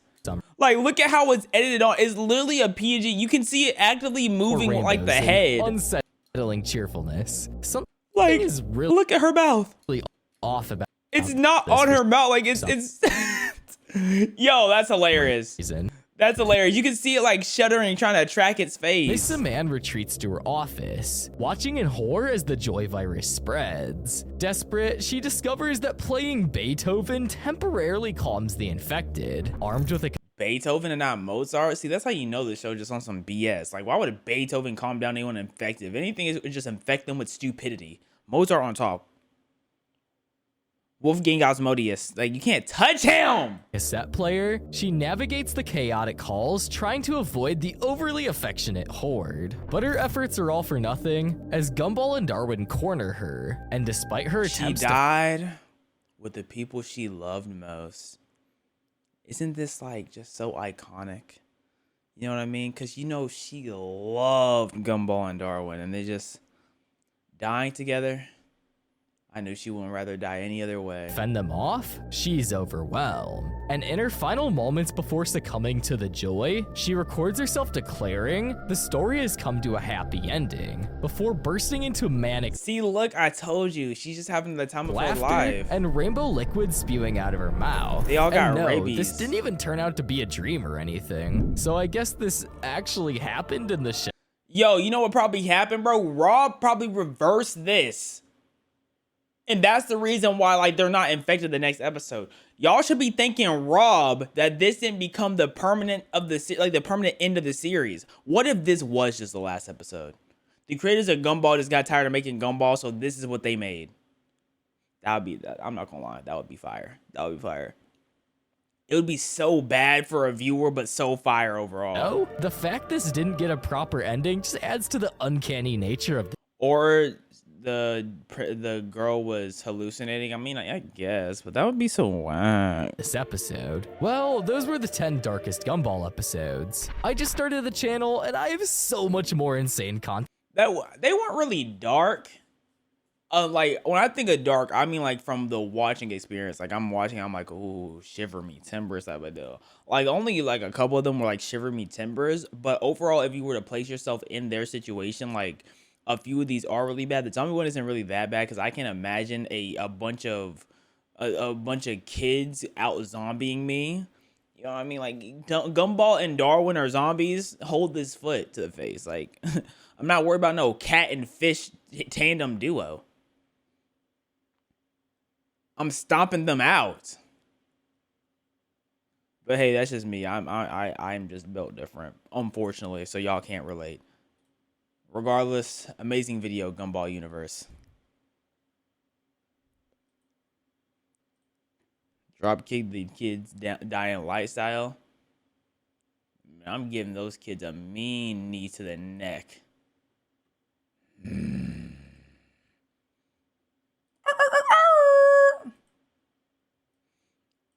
All right.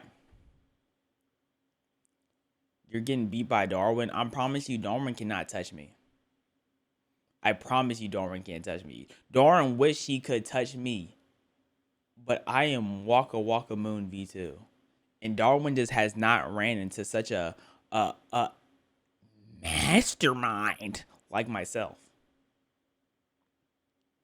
Gravity Falls feels scarier. Yeah, I think Gravity Falls might just be a darker show overall.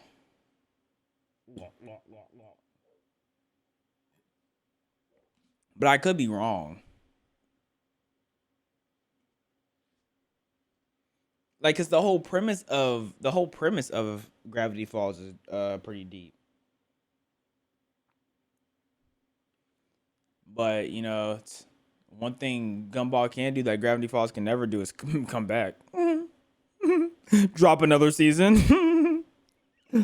Oh, Gravity Falls fans still waiting. Y'all are never getting another season. Oh man, keep waiting, keep being patient. It'll never happen. So, who's really winning at the end of the day? Who's really winning? Oh, it's 2040, and I'm still waiting for the new season of Gravity Falls. I'm just saying. It's never going to happen. All right? I hope you understand that it's never going to happen. I know it's very unfortunate for you, buddy. But it's the reality of the situation.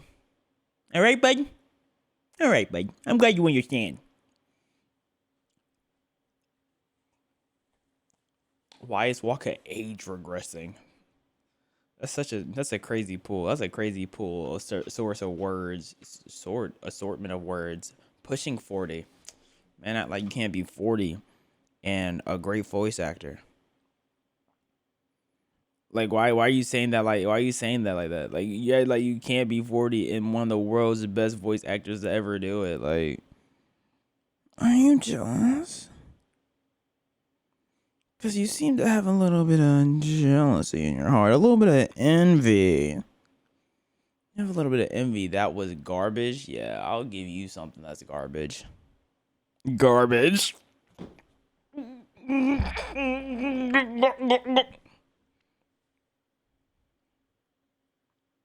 Sometimes I talk and I'm like, dang, it's very unfortunate that I have a mouth. Because why am I allowed to spew anything? And then I realize I'm really like that. That's why I can do it. Because I'm really like that. And why I question myself when I'm him? You know? That's just me, though. That's just me. I don't know if y'all can do that, but that...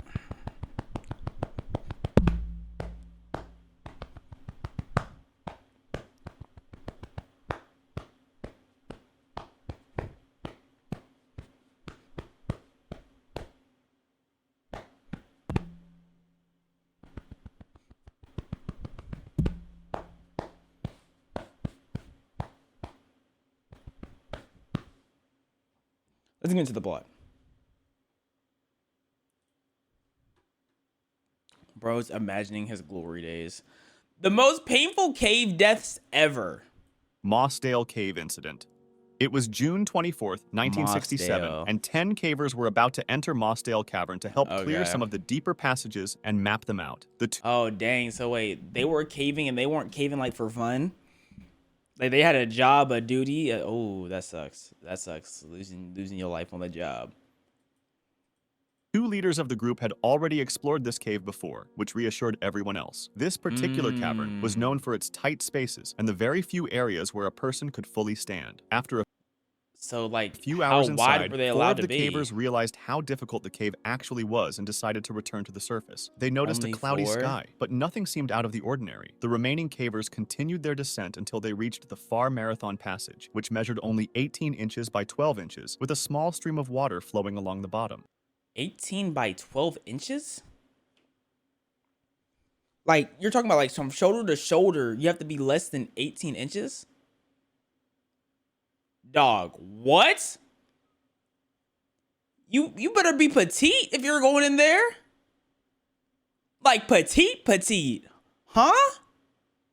Everything seemed to be going well, and the group on the surface soon noticed that it had started raining, so they took cover. Initially, the rain did not seem concerning, but the cavers inside began to notice rising water levels. When the water became alarmingly high, they decided to end the day's work and head back, even though they were still 3 hours from the entrance. Meanwhile, the surface group spotted something terrifying. A lake of water had formed around the cave's entrance. The cavers inside had no idea how much water was about to flood the cave. The surface group ran to get help, while the cavers frantically tried to reach higher chambers. However, the water continued to rise, pressing toward their faces. Rescuers and hundreds of volunteers worked tirelessly, pumping water out of the cave and pumping oxygen inside. Did anyone get out of that? Yo.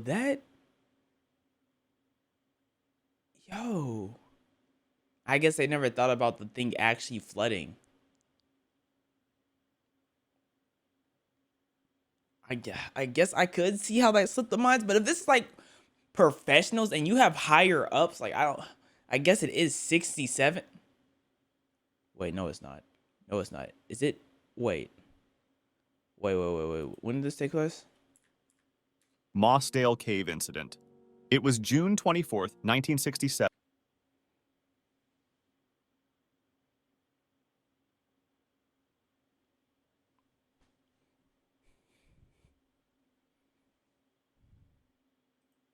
Around the cave's entrance, ran to get help of the cave. One of the cavers drowned. Oxygen inside, hoping that the cavers had found a safe chamber. Unfortunately, every one of the cavers drowned. Jesus. Shaft sinkhole tragedy. And just on to the next. Like, we didn't even get time to sit down and process it. I guess there's not much else to process, but I do want to know, like, how the people who got out, like, how did they cope? How did they mourn? Did they ever reflect and they're like, I wish I would have convinced some guys to get out of there. But one thing for sure is that they are forever checking the weather. It was May, no matter what caving event from that point forward. 28th, 1973, and a group of 9 diving experts had planned a dive at Mount Gambier's Shaft Sinkhole. This sinkhole had a unique feature. There was only a tiny opening leading to a cave with a lake 20 feet below. From this opening, a beam of light went down into the cave and onto the lake, which was extremely helpful for the divers' orientation. This beam was visible throughout most of the cave, unless divers ventured too deep into one of the 2 side branches. What if it's like nighttime? You wouldn't be able to see anything, Everyone right? initially agreed that they would stay within a 200-foot maximum depth range so they could remain in the main chamber and still see the guiding light. This was their only plan. On the second day, however, 4 divers planned to go to the western section of the cave, aiming for a depth of 250 feet, which would have been a new record. This was deeper than initially intended. So they were just doing this just for fun? Like going deep diving for records? Significant risk because in 1973, divers were still using regular air cylinders rather than mixed gas tanks. For this reason, they had to be more cautious as they went downwards because it can explode. Nitrogen narcosis might have settled in. As they went down, like it can go okay. I think I understand what that means, but you can explain it just in case they don't understand what it means. Like, I think I fully understand what that means.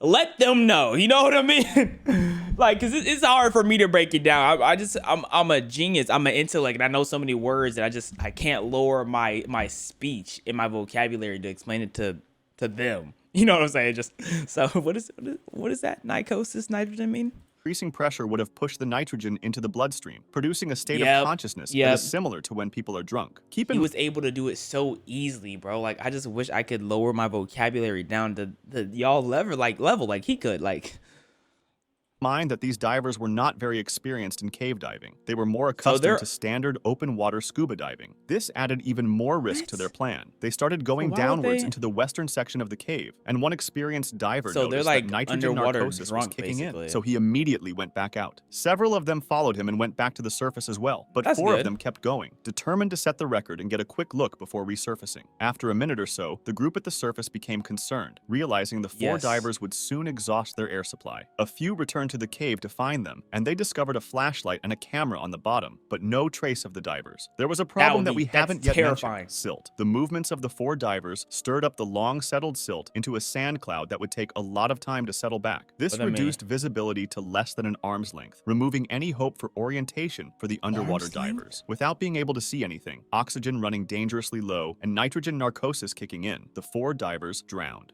Jacob's well track.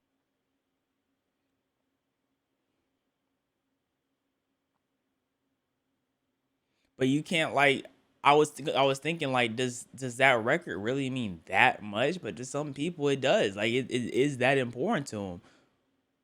But how important is it really if they're not, like, if they don't dive? Because they said they were inexperienced.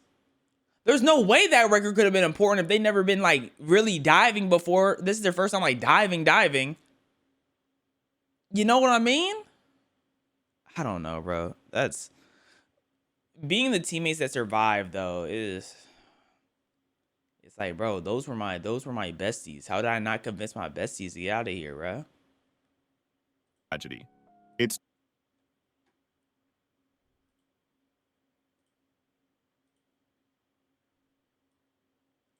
you womping. Yeah, let's give you a little timeout right there. Let's time you out. Boo-hoo. Yeah, you can go on break too. You can go on break too. My ranked teammates, you could go on a little break. Yeah, there's nothing wrong with a little break from you. Skill issue. Yeah, let's put you on a little break. You need somewhere to calm yourself. Somewhere to calm yourself. Yeah, there we go. November 23rd, 1983, and 2 students from Texas State University. See ya, Icy Cool.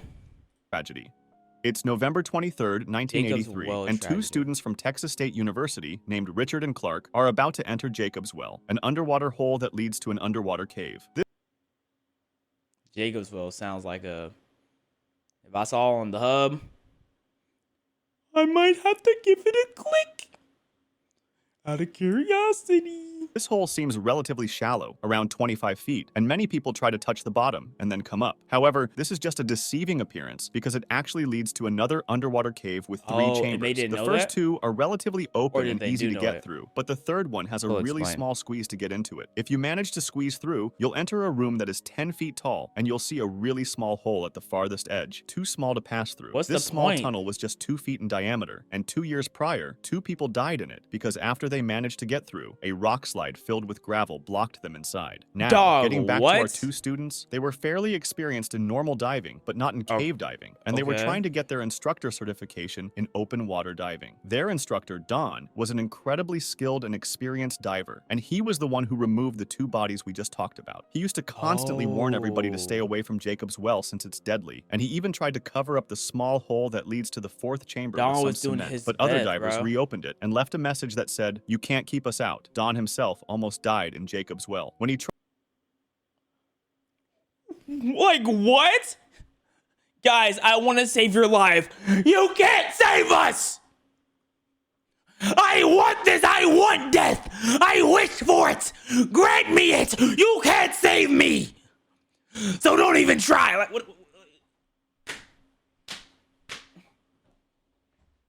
are we talking about, man? That's rage bait? Low key. That is rage bait. Oh my goodness, the anchor he must have felt. Tried to enter the 4th chamber. A gravel slide trapped him in the tunnel. He almost resigned himself to death. His tank was empty, and he had swallowed some water when his survival instinct kicked in, and he started rapidly moving until he cleared enough gravel to escape. When he did, he saw his diving colleague extending a regulator for him to breathe. As he started resurfacing, the air inside his body expanded until he reached almost 4 times his normal body size. By the time he broke the surface, he was screaming in pain. His belly was huge because his stomach had completely ruptured. These stories caught the attention of Richard and Clark, who wanted to take a look for themselves, even. Oh, hey. Hey, Richard, you heard about that Don guy? Yeah, he almost died caving. Ain't that crazy? Like he almost died. We should go. And I mean, I don't believe he almost died. You know what I'm saying? I don't believe it at all. Honestly, I just don't think he had enough orb points. That's the reason. I don't understand how people brain work. I don't understand how people brain work at all. Though they didn't really know much about cave diving. On November 23rd, 1983, they went into Jacob's well and reached the third chamber where the small hole was located. Richard removed his tank to get through the hole and started going in while holding his tank. When Clark removed his own oxygen tank and tried to get in, he saw Richard's face and noticed Richard didn't have the tank with him anymore and was suffocating. Clark quickly reached for the regulator and gave it to him, letting him breathe again. They started passing the regulator back and forth as they made their way out, and somehow they managed to get through the tight squeeze of the third chamber. They then began making their way toward the exit until a terrifying sound caught their attention, a clank from their oxygen tank. Not only did this mean they'd hit a wall with the tank, so they were going the wrong direction, but it also meant the tank was almost empty. They realized they'd run into the false chimney in the first chamber, a tunnel that looks like it leads to the surface, but is actually a dead end. Clark managed to swim back to the surface and gasped for air after covering an incredible 75 feet in a single breath. Unfortunately, the same can't be said for Richard, who remained behind and drowned. When Clark called the police for assistance, Don the instructor himself showed up and was stunned to see his students there. Gollum's Cave.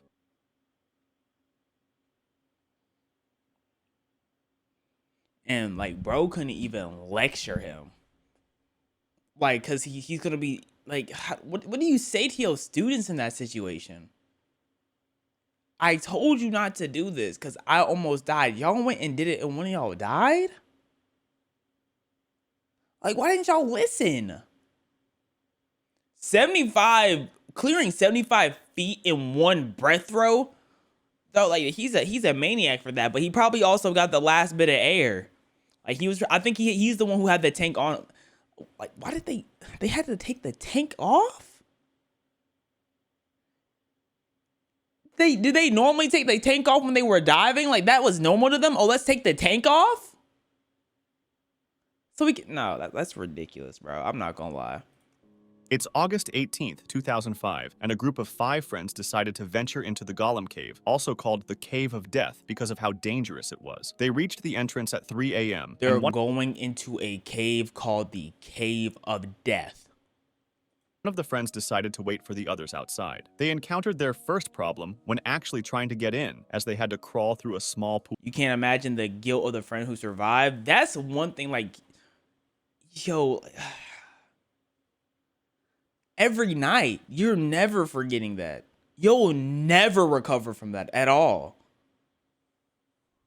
Pool of water. After that, there was a fork going left and right, and they chose left, which led them to another small pool of water. This seemingly innocent pool, however, actually led to another section of the cave through an underwater tunnel. The tunnel itself was really small, just 3 to 4 feet in diameter, and to get through it, you had to be completely submerged. This meant only one person at a time could go in, and they had to swim about 15 feet. One by one, they started plunging into the pool of water to reach the other side of the cave, and once they made it, they discovered a section with about 3 feet of airspace. Even get From the paid perspective for this? of the friend who stayed outside, there was no sound or light coming from inside the cave, and after a while he started to get worried. He went into the cave himself, but heard no noises and saw no lights. Not sure what to do, he first called some friends who had experience with caving, and then called the police. He couldn't have imagined what was happening inside. The 4 friends who went in probably realized that the 3 feet of airspace they'd reached had bad air, which is a term cavers use for air that doesn't have the normal balance of gases, meaning there's more carbon dioxide and less oxygen. This reduces your ability to think, move, and breathe properly, making the return swim through that narrow tunnel super risky. They tried to get back out one at a time, but the first person who went underwater was unable to find the exit hole before running out of breath. That happened because the increased carbon dioxide messed with her ability to hold her breath and think clearly. After 30 to 60 seconds, the second person went in and found the first one, and so on, until all of them got stuck in the tunnel. The police arrived and tried to pump in oxygen and pump out water, while family and friends waited anxiously outside the cave. Unfortunately, it was all in vain. The bodies were later recovered, and the cave was eventually closed off with cement. If you want to why was the Cave of Death not closed off already? How does that one friend who stayed out, how do they, like, I don't think I would be able to be introduced to society for months, maybe a year. I don't know how you functionally go back. Like, I want to know what made them stay out, to be honest. Like that's what has me the most curious. Like what made him choose to stay out?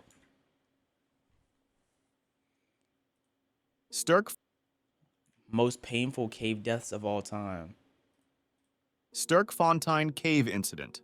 It was September 29th, 1984. This is not a cave explorer diving, named these are just Nuno caves. Gomes was exploring unmapped sections of the Sterkfontein Cave in South Africa. He was accompanied by his two friends. No, he has tanks on him, so it's probably still like normal cave diving. Peter Verhulsel and Malcolm. And together, they planned to lay a guideline from the entrance to the far... Look at the abomination of this cave. Like, look at how many you can come up here and be like, oh, wait, hold up. This is not where I need to go. Go right here. Oh, wait, I'm lost again. Up here. Oh, wait, I'm lost again. Up here. Oh, wait, I'm lost again. You go through the top one or the bottom one. First, if the first go through, you're like, where do I go? Up here. You're lost again. Up here. But at the same time, if you know what you're doing, you have a lot of breath holes. A lot of pockets of air, I mean. But if you don't know what you're doing, you're cooked. Point of the wet cave area known as Milner Hall. The plan was for Nuno to go in and place the guideline, while Peter and Malcolm waited outside, assisting him from the surface. Nuno plunged into the water and successfully laid the line, covering like, I think that's my main question for a lot of these. Like, why? What is to be accomplished? You know what I mean? What is the end goal? Like, do you do it just for fun or do you get paid? Like, of 396 feet from the entrance to the end. Happy because of the success, the three decided to go back in and follow the new guideline. And the thing Once they reached the air pocket at the up? end, they were satisfied that they had successfully mapped this cave section. So they turned around and began to head out, following the line. As Nuno led the group, he suddenly felt Malcolm touch him. Malcolm was signaling that Peter was no longer behind them. Nuno went back to see where Peter had gone and noticed that he had entered a side tunnel. Nuno tapped Peter to get his attention and signaled him to return to the guideline and exit the cave. As they headed back, however, that felt like a horror story. I thought Peter was just gonna turn into like a giant fish or something. A giant fish. I mean, like a shark, or was gonna get attacked or something. Like, that's the one thing. We haven't seen no like cave attacks from like fishes or anything in here. Peter disappeared again. This time, Nuno and Malcolm assumed he had taken the other exit. He's doing exactly what I said that was gonna happen. Yo, Peter is... What is Peter doing, bro? He is not locked. Avoiding the tight squeeze they themselves used, so they did not go back to look for him. When Nuno and Malcolm surfaced and realized Peter was not there and still hadn't come out after a while, they submerged once more to look for him. They searched along the guideline and even in the side tunnels, but there was no sign of him. After 4 long hours, they ran out of air tanks, and the stirred-up silt reduced visibility to almost nothing. Finally, late that afternoon, they exited the cave and called for help. The fire brigade arrived, but lacking cave diving expertise, had to wait for the police divers to continue the search in the evening. The silt was stirred up. You already know, like, by this time it's over. That visibility was heavily impaired. The police called off the search for the night, convinced they would now be searching for a body rather than a survivor. What no one realized was that Peter was not dead at all. He had been sidetracked by a secondary tunnel, and the cave's complex 3D structure, combined with the lack of a guideline, the stirred-up silt, and the darkness, made it nearly impossible for him to orient himself. After trying many possible paths, Peter found a small room and decided to wait there for rescuers. He shone his light into the water in hopes of signaling his friends, but when no one came for a long time, he switched it off to conserve the little battery life remaining. He tried making noise by banging his tank on the rocks, but to no avail. Eventually, he became... I didn't know that. How do you know that?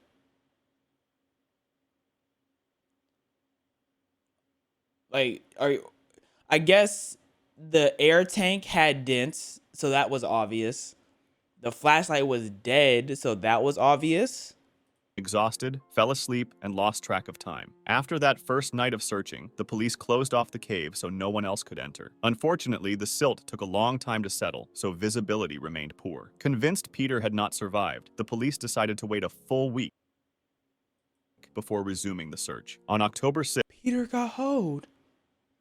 7 days after Peter's disappearance, they returned but found no sign of him. Another week passed before they tried again, but he was nowhere to be They're trying once a week? seen. Meanwhile, Peter was still alive. He had spent 14 days in complete darkness, starving and having lost much of his weight. Hoping for a way out, he decided to follow a passage leading from the small room where he had sheltered. After traveling 120 feet away from the water, he discovered it was only a dead end, so he returned to his spot near the water to wait once more for rescuers. The police continued weekend searches for 6 weeks, but they never found him and finally called off the search with no result. At that point, they reopened the dry sections of the cave, but kept the water section closed. Volunteers then began looking for a connection between the dry and wet cave systems, and Nuno joined them. His contributions were crucial. He was the one who discovered the connection where they could enter the wet section of the cave. It was there that they found a set of footprints leading to a dead end, and soon after, Peter's body. Beside his body was a message that read, "I love you, Cheryl and Ma." It was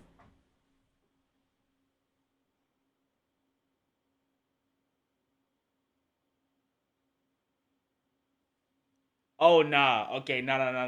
Oh nah. That nearly. Oh my goodness. I almost started leaking from my sockets, dog. I almost started leaking from my sockets. Oh my gosh. Oh my gosh. Oh my. My heart hurt. It was later discovered that one diver had come really close to finding him, as he entered an opening that was just 100 feet away from Peter's location. The autopsy revealed that he died of starvation after 3 weeks in the cave. Although we may criticize Peter's decision to explore on his own, we should also respect the fact that he fought to survive until the very end. Peter, bro. And he was a fighter too. Like, he had the willpower to get out. And they started looking for him weekly. I mean, I guess, but realistically, how many cave incidents are there for police divers that have to be out and about to only check this once a week? They could have got a little bit more active. Crooked Swamp incident. If I was the one who found that message, dog, oh my gosh. Of course I'd retire. I'd never cave dive again. Could never cave dive again. Oh my goodness. It was March 27th, 1982, and Donald Weltner, along with his 2 sons, Christopher and Roger, were about to lead a group of 12 Boy Scouts on a day of cave exploration. This wasn't Donald's first time caving, and even though the past— And you know how pissed I'd be at the police where y'all saying, "Oh, we're just gonna call it off and search once a week"? He's down there. We were with him. They saying like he probably drowned, you know what I'm saying? Like, yeah, he's probably dead.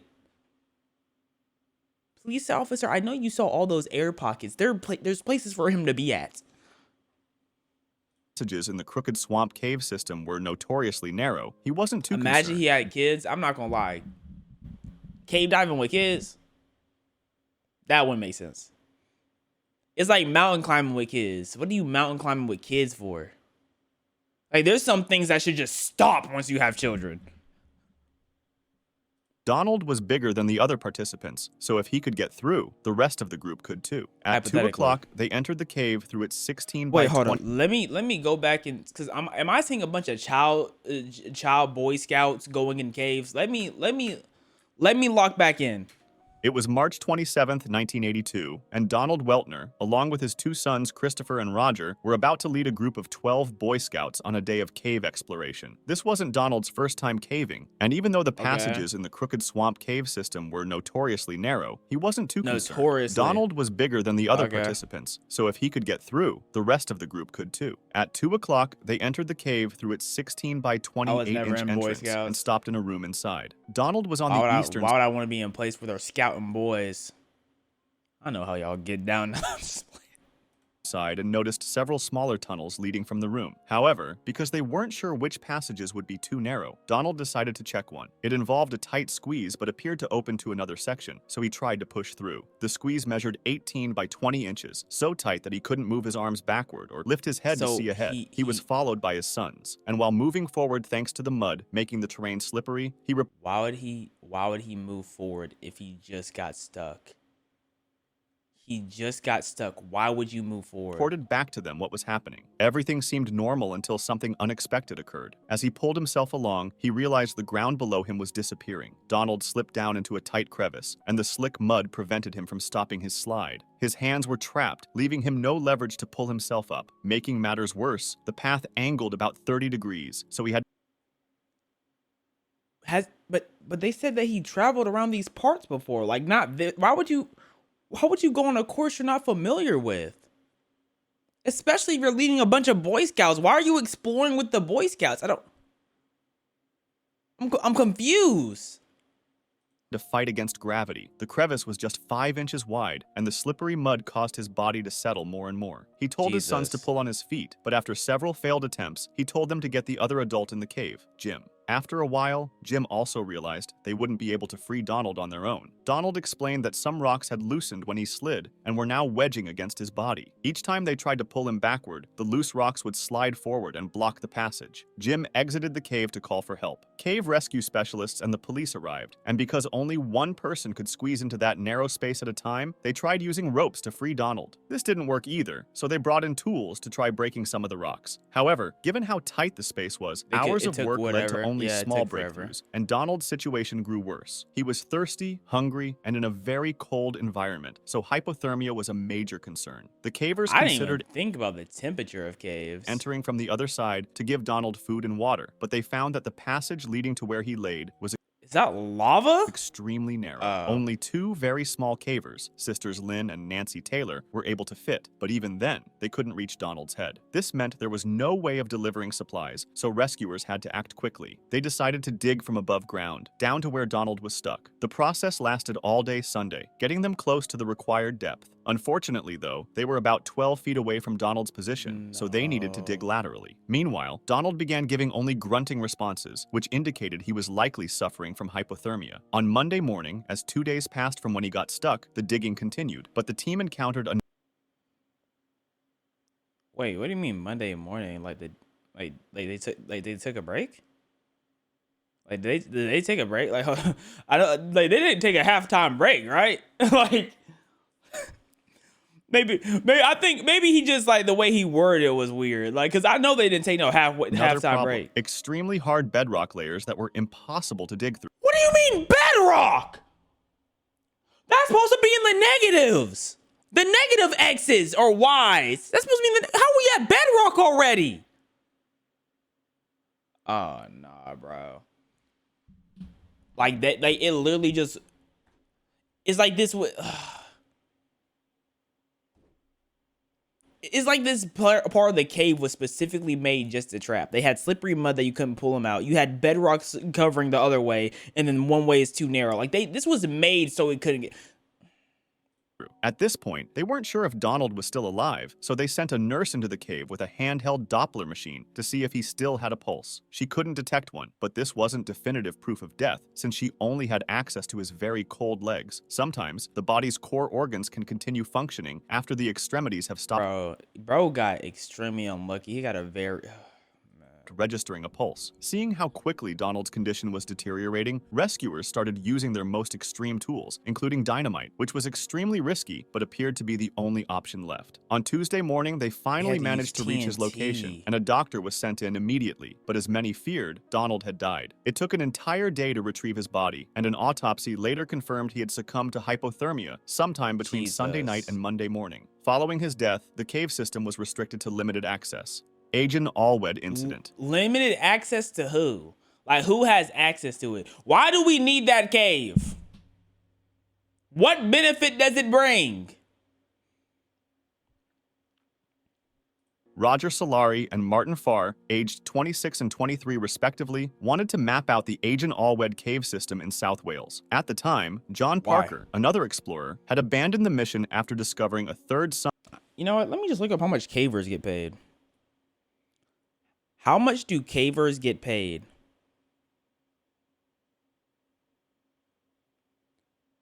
Hourly at Saver. What? No. How much do cave divers make? Most cave divers do not get paid. It is primarily a sport or hobby.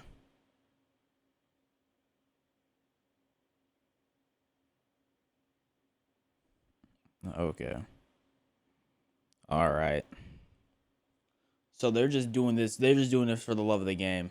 I don't love no game this much. In one of its longest passages. Martin and Roger, however, wanted to keep going to see what lay beyond. The first trip was done by Martin alone because Roger had hurt his knee. This is how humanity like elevates though. You have people like this who are just, they are, I don't even know what the word I'm looking for, but they're box breakers.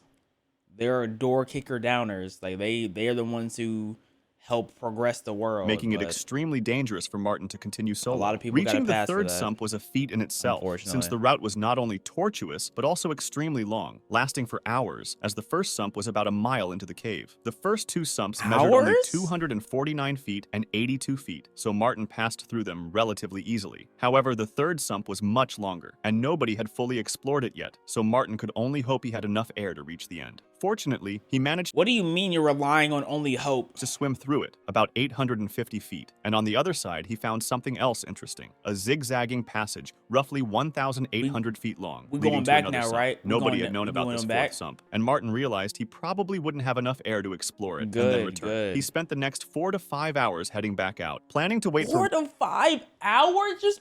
This is just spending your whole weekend in a cave. I don't get it. So they could tackle Sump 4 together on the next trip. When they returned on June 15th, 1974, both Roger and Martin brought extra air tanks. They successfully reached Sump 4 and began— I just feel like this is the type of hobby you literally need to have like authorities in emergencies on standby. Diving it with a guideline to help map the route. After about 400 feet, Roger finished his guideline, and he had sinus problems, even though it wasn't the first time. Despite this, they decided to continue. Martin then took out his own guideline, and they kept going, but they made an important mistake. In cave diving, there is a concept called the rule of thirds for air consumption. If you use 1/3 of your air supply on the way in, you need another third to get out, leaving the final third as an emergency reserve. They had already used their first third, and should have turned back when Roger's line ran out. Because Roger had a smaller tank than Martin, Martin assumed Roger would head out while he continued forward. He eventually came to a gravel wall. What do you mean he assumed?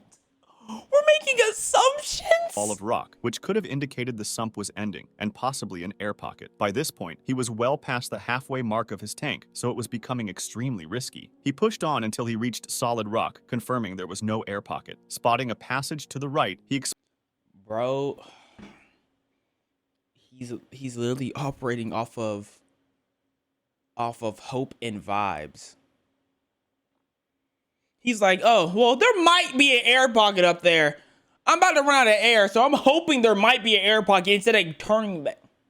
Explored another 29 feet, but it ended in a dead end. When he backtracked, he was shocked to see Roger still there. Martin quickly signaled that they had to return. Roger, likely realizing he didn't have enough air to make it back, attempted to locate the same air pocket Martin had been searching for. Martin continued about 130 feet until his main tank ran out, forcing him to switch to a reserve tank. That would give him only about 300 feet in Sump 4 and another 850 feet in Sump 3, barely enough. However, he had previously placed He's filled tank between Sump 3 and Sump 2. He's currently going through this knowing his friend's about to die. Like, he's fighting for his life right now, and in the back of his head, he's like, dang, my friend is also about to die right now. Thank you, the real Black Man 12 for the sub. I'm glad I got a real one in here. And he aimed to reach that. Finally emerging from Sump 4, Martin sat on the bank, waiting for Roger, who, remember, had a smaller tank. If he didn't appear soon, it would be a huge problem. After 20 minutes with no sign of Roger, Martin realized that if Roger had surfaced from Sump 4 at that moment, he likely wouldn't have enough air left to get through Sump 3. After an hour, Martin was certain Roger's air had run out. Martin entered the water again and tried pulling the guideline to make it tense, but it didn't. It was no longer connected. It had been cut at about the 430-foot mark. This was probably probably where Roger needed to change tanks. Because switching them wasn't a simple task at the time, he might have put his arm through the line to avoid losing it, twisted his body to reach the valve, and become tangled, forcing him to cut the line to move freely. This, combined with the silt kicked up by movement, likely reduced his visibility, and he may have swum the wrong way. At that point, there was no doubt Roger had exhausted his air. Martin stayed calm and managed to navigate the next 3 sumps safely. He alerted the authorities immediately, and the search for Roger's body began. Martin himself joined the search, along with many others. However, Roger's remains were not found until 1986, 12 years later. What? Yo, RP Roger, it took 12 years? Covering the body was deemed too risky, so it was left in the cave, and a plaque was placed near the entrance of Sump 1 in Roger's honor. And he has a plaque that no one's ever going to be able to see because it's in the middle of a cave, bro. Lord, bro. Roger, man, you deserve better than that, Roger. 1987, another explorer passed through Sump 4 and finally located the air pocket, 875 Wait, we're back at the same spot? in, the very one Roger and Martin had hoped to find. It was called the Against All Odds Chamber. Martin stated that after this incident, he never broke the rule of thirds again. He went on to have a remarkable diving career. Today, the entrance... What does having a remarkable diving career mean? Like, he said, like, a bunch of records? Because if it's for sport and you're not getting paid, is it really a career? Is it not just a hobby at that point? So they found... So that air pocket they were looking for, how did they find it and the other ones didn't? Like, what did they run into? The cave system is locked, and only specific, experienced divers are granted a key. Floyd Collins incident. But why would they want to go in? Like, just to experience? Is it like when hikers go on a trail? Oh, it's a dangerous trail. I want to walk it? That don't even make sense to me. In late December 1924, Floyd Collins discovered a cave called Sand Cave, which was easily accessible to tourists because it was near a highway. Maybe I don't have a hobby I love enough, because I cannot imagine partaking in a hobby and someone I knew died with me while partaking in the hobby and continue partaking in that hobby. Like, maybe they just love cave diving more than I ever could imagine. Because I don't see having that type of willpower. Especially if you don't have a chance of being paid. Bro, that's the next level type of love. Quickly struck a deal with the land's owners to receive 50% of any profits from the cave's exploration. Afterward, he immediately began working there. Since there was no significant entrance, however, many tourists avoided it. As a result, Floyd spent hours every day over the next few weeks digging deeper and deeper. On January 30th, 1925, it was snowing outside, and once again, Floyd went into the cave, only to find something shocking. Crawling forward with a lantern, he reached what was known as the turnaround room, called that way because many cavers would stop there and turn around, deeming it too risky to continue. The only way to go farther was through a tiny, narrow hole called the squeeze, which measured only 9 inches in height. Floyd, however, managed to push through. Beyond the squeeze, he saw a narrow pit dropping about 10 feet. He went down feet first and reached the bottom, where he found yet another pit. Squatting down, he removed the remaining rocks and debris and finally saw an opening into the main cave. He tied a rope in place and descended an 80-foot drop. Reaching the cavern floor, he was amazed by the sight, but noticed his light was starting to dim. Floyd, like, he moving like a madman, I'm not gonna lie. To avoid being left in the dark, he climbed back up the 80-foot drop and began returning, moving backwards and pushing his lantern with his shoulder. Unfortunately, his lantern slipped into a tiny hole and shattered, leaving him in total darkness. Because the cavern was extremely unstable, Floyd knew he had to move carefully to avoid dislodging loose rocks. Unable to see, however, he kicked one loose, and it fell onto his left leg, trapping him. He tried freeing himself with his right leg, but the more he moved, the more rocks tumbled down, further wedging him in place. It was 10 a.m., and he began shouting for help, hoping someone would hear him. He remained there all day. Sad, because he was moving too. And then one thing went wrong and everything goes wrong. That's another thing that, like, about involving caves. If one thing goes wrong, the whole operation is cooked. And by 9 a.m. the next morning, nearly 24 hours after he had become trapped, 2 of the cave's owners arrived with their 17-year-old son, Jewel Estes, to check on him. They saw Floyd's coat hanging outside the cave and called his name, but no one answered, so they ventured deeper. Before long, the 2 owners turned back because the passages were too tight, but Jewel continued and eventually found Floyd, who asked him to call his brothers for help. Soon, Marshall Collins, Floyd's brother... Call his brothers? Call the police. But it's 1927. And They Lee probably Collins, don't have cave Floyd's divers. father, reached the entrance, finding a growing crowd watching the rescue attempt. Marshall and another man went inside to widen the passage, digging carefully so as not to send loose rocks tumbling onto Floyd. At 4 p.m., Floyd's other brother Homer arrived. Floyd had previously asked Homer to come along that day, so Homer felt guilty for refusing. Dog, oh no, Homer going through it, man. And did his best to help. He did reach Floyd, but a new problem emerged. The crowds outside had started multiple bonfires. The melting ice funneled water into the cave, creating mud and sending freezing cold water down toward Floyd. Are you serious? Oh no, as a father, you gotta hold me back, because I would be up in pole right now. Oh my goodness, as a father, you would have to hold me back. After 8 hours with Floyd, his brothers had to rest. Upon emerging, Homer grew furious at the huge crowd, telling people to leave if they couldn't help. However, none of them listened. Reporters began arriving, hoping to interview Homer. Tired of the questions, he told them to see for themselves inside the cave. Confusion and rumors spread. Some claimed Floyd was already dead or that the cave had collapsed entirely. Determined to prove otherwise, Marshall offered a $500,000 reward to anyone who saved his brother. As rumors spread more, however, he went in to check on Floyd himself and found him alive. Floyd managed to free one hand, suggesting they tie a rope around his chest to pull him out, but as soon as they tried, he begged them to stop, saying he felt like he was being pulled in two. Homer worked continuously, removing dirt and debris until he was utterly exhausted and needed medical attention. By Tuesday night, 95 hours after Floyd had become trapped, a reporter named Skeets entered. Sorry, I'm going to look in the paper and see Skeets reported my brother dead. Skeets!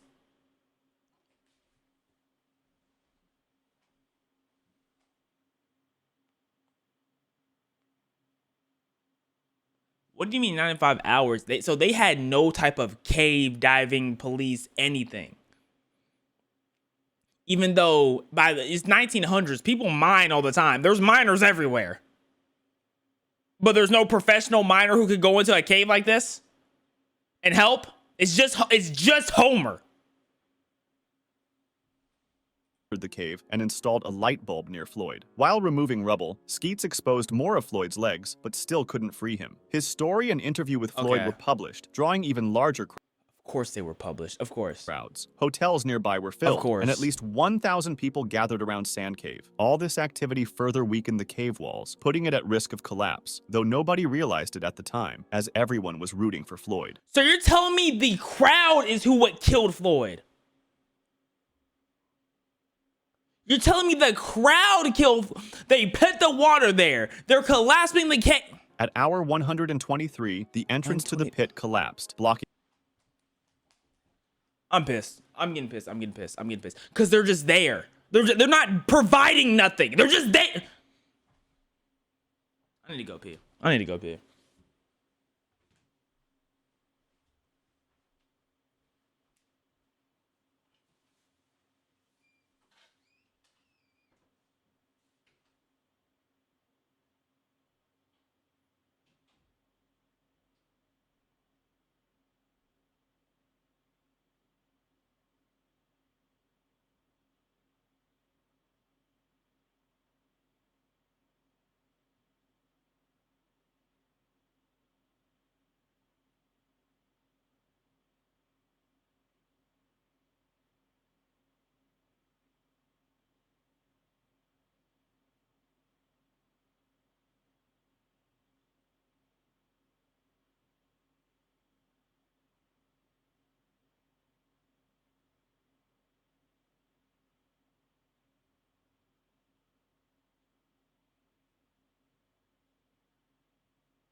All right, I'm back. I'm ready to listen to BS. I'm ready to listen to BS. Any access to Floyd and cutting off deliveries of food and water. By hour 144, a team of workers formed to dig a new tunnel. It took an hour and 144 hours. 144. Everyone's standing there like, go Floyd, go. Instead of helping, it took 100. To reach him. The only way they could know if Floyd was still alive was the light bulb Skeets had installed. It was connected to another bulb outside, which would flicker when Floyd breathed. They dug relentlessly, but with no food or water reaching Floyd, combined with the cold temperature, his chances were fading quickly. By Friday, February 13th, the men had nearly reached him, and one worker reported hearing groaning about 10. If they would have started the moment they found out about this, he would have been out of... Oh my goodness, I'm getting pissed. Feet away. However, at 1:30 a.m. on February 16th, a worker reached Floyd and found him already deceased. Initially, Floyd's body was left in the cave. After some time, though, his brother Homer arranged for its removal and gave him a proper burial. If you liked this video, subscribe for similar ones or join my Discord. Subscribe for similar videos. And there's nothing there. Subscribe for similar here, guys. Good luck. No, yo, like that. That might be top 10 worst crowds of all time. That might be top 10 worst crowds of all time, because I don't even understand how a crowd possibly messes up a situation that badly.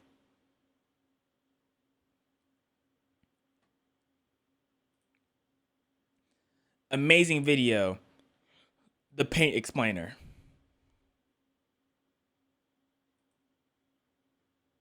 Daniel the Tiger. Isn't he just like a cartoon character? We're not going to be watching this one. We're going to save that one for another time.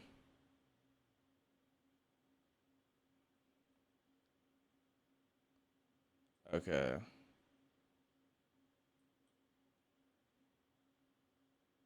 Daniel the Tiger is trash? Okay, bet. That's enough for me. That's enough for me. Didn't we hear about the Nutty Putty Cave incident? A video just popped up about it. That's why I asked. Total Drama. Please, Total Drama, bro. Okay, bet. We'll watch Total Drama next stream. Someone hear that? Ooh, it sound like someone was talking under their breath. Hot breath, too. Got some stinky breath. I ain't never trust no one who has a breath smells like that. I'll let you know that one for sure. Whew. Let's gather around the campfire and sing our campfire song. Our CAMPFIRESONG song. And if you don't think that we can sing it faster, then you're wrong. It'll help if you just sing along. Bum bum. CAMPFIRESONG song. CAMPFIRESONG song. And if you don't think that we can sing it faster, then you're wrong. It'll help if you just sing along. CAMPFIRE. It'll help. It'll help. If you just sing along. Ba, ba, ba, ba.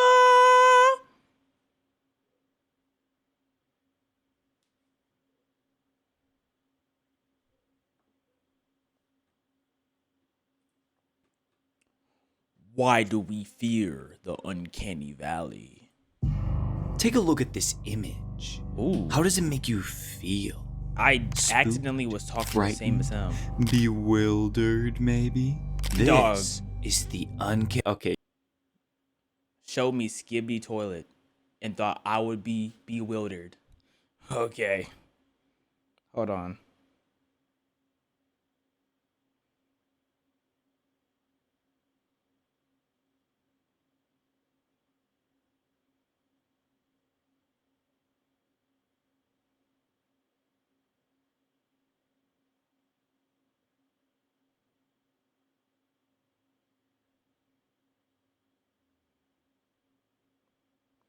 All right. You all probably know what the Uncanny Valley is, But if you don't, Like, it's a psychological kinda? theory that explains the discomfort people feel towards something that looks almost human, but not quite. As shown in this graph, as something I just feel becomes... like I guess I have a little, like, resistance, I guess. I don't feel that uncomfortable about Uncanny Valley, you know what I mean? Now, let's say that Uncanny Valley was chasing me, then I would feel like being chased is horrific, but what does this say? Affinity, human likeness. more human-like in appearance, people respond more positively to it, until a certain point where we find it disturbing. Like this prosthetic dip or hand? valley in affinity is called the Uncanny Valley. Take for example dolls. At the midpoint of the graph, we might have something like this. You can tell that it's not human, it's cartoony, and doesn't have super realistic features. But then we have something like this. That's just an ugly doll, though. Like, I just feel like that's all that is. It's just a bad doll. Now, me personally, I find this a little creepy. I don't know what it is, but there's something in those eyes. I can definitely man. see how that's creepy. I don't like it. Now, it does vary depending on the person. Obviously, these toys sell, so not everyone finds these creepy. But there is a reason dolls are a big part of the horror genre. In this video, I'm not going to be focusing on what the Uncanny Valley is, as I kind of just did that, and plenty of others have already covered it. Instead, I'll be exploring the different theories that try to explain why we fear the Uncanny Valley. Do y'all feel uncomfortable by the Uncanny Valley? Like, isn't the Uncanny Valley that one... It was that one, like, weird little head thing that was going viral. It was... Hey, can y'all provide me like names of the Uncanny Valley? I just can't remember the name of the guy's face. Not Momo. Momo is scary, but if you're getting chased, like Momo by itself isn't scary to me. But if it was chasing you, Cartoon Cat? No, it wasn't the Cartoon Cat. I did a reaction to it too. I just can't remember his name. Jeff? I don't know if it's Jeff. I doubt it's Jeff. Will Momo scare y'all? Describe. I really don't even know how to describe him. Jeff the Killer. Oh. I don't know. I think it's more of like the vibe around Jeff. But hold on. Let me look up Uncanny Valley. Take a look at this image. Let me see if I can find the photo of him.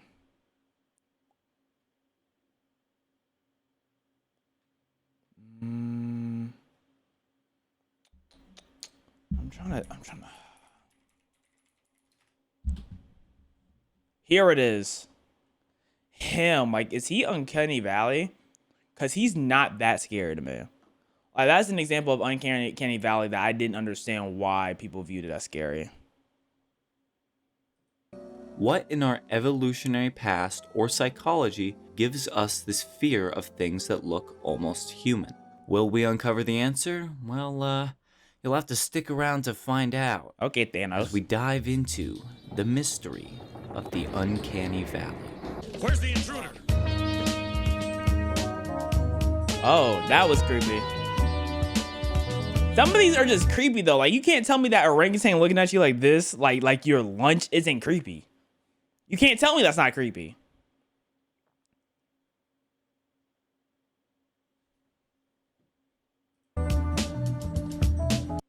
Fair warning, this video will contain imagery that people may find disturbing, so leave now if you don't like that.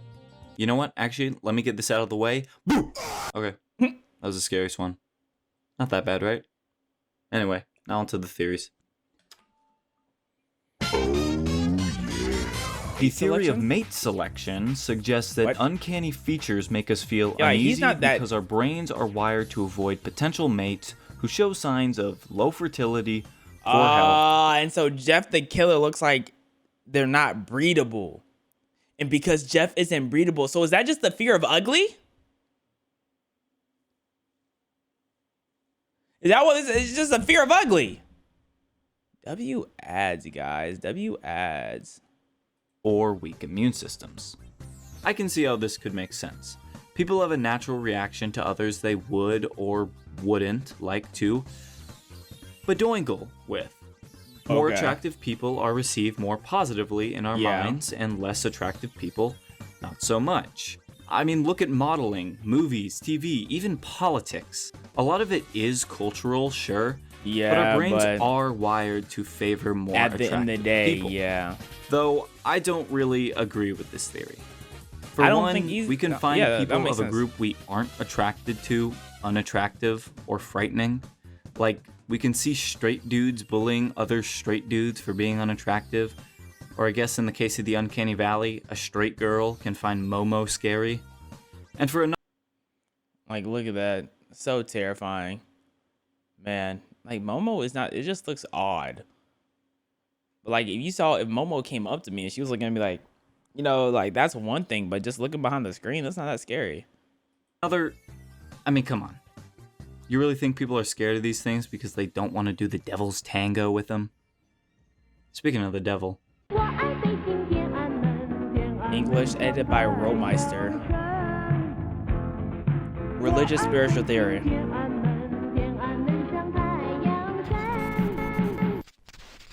So that's why I see Waka when that's why I get scared when I see Waka.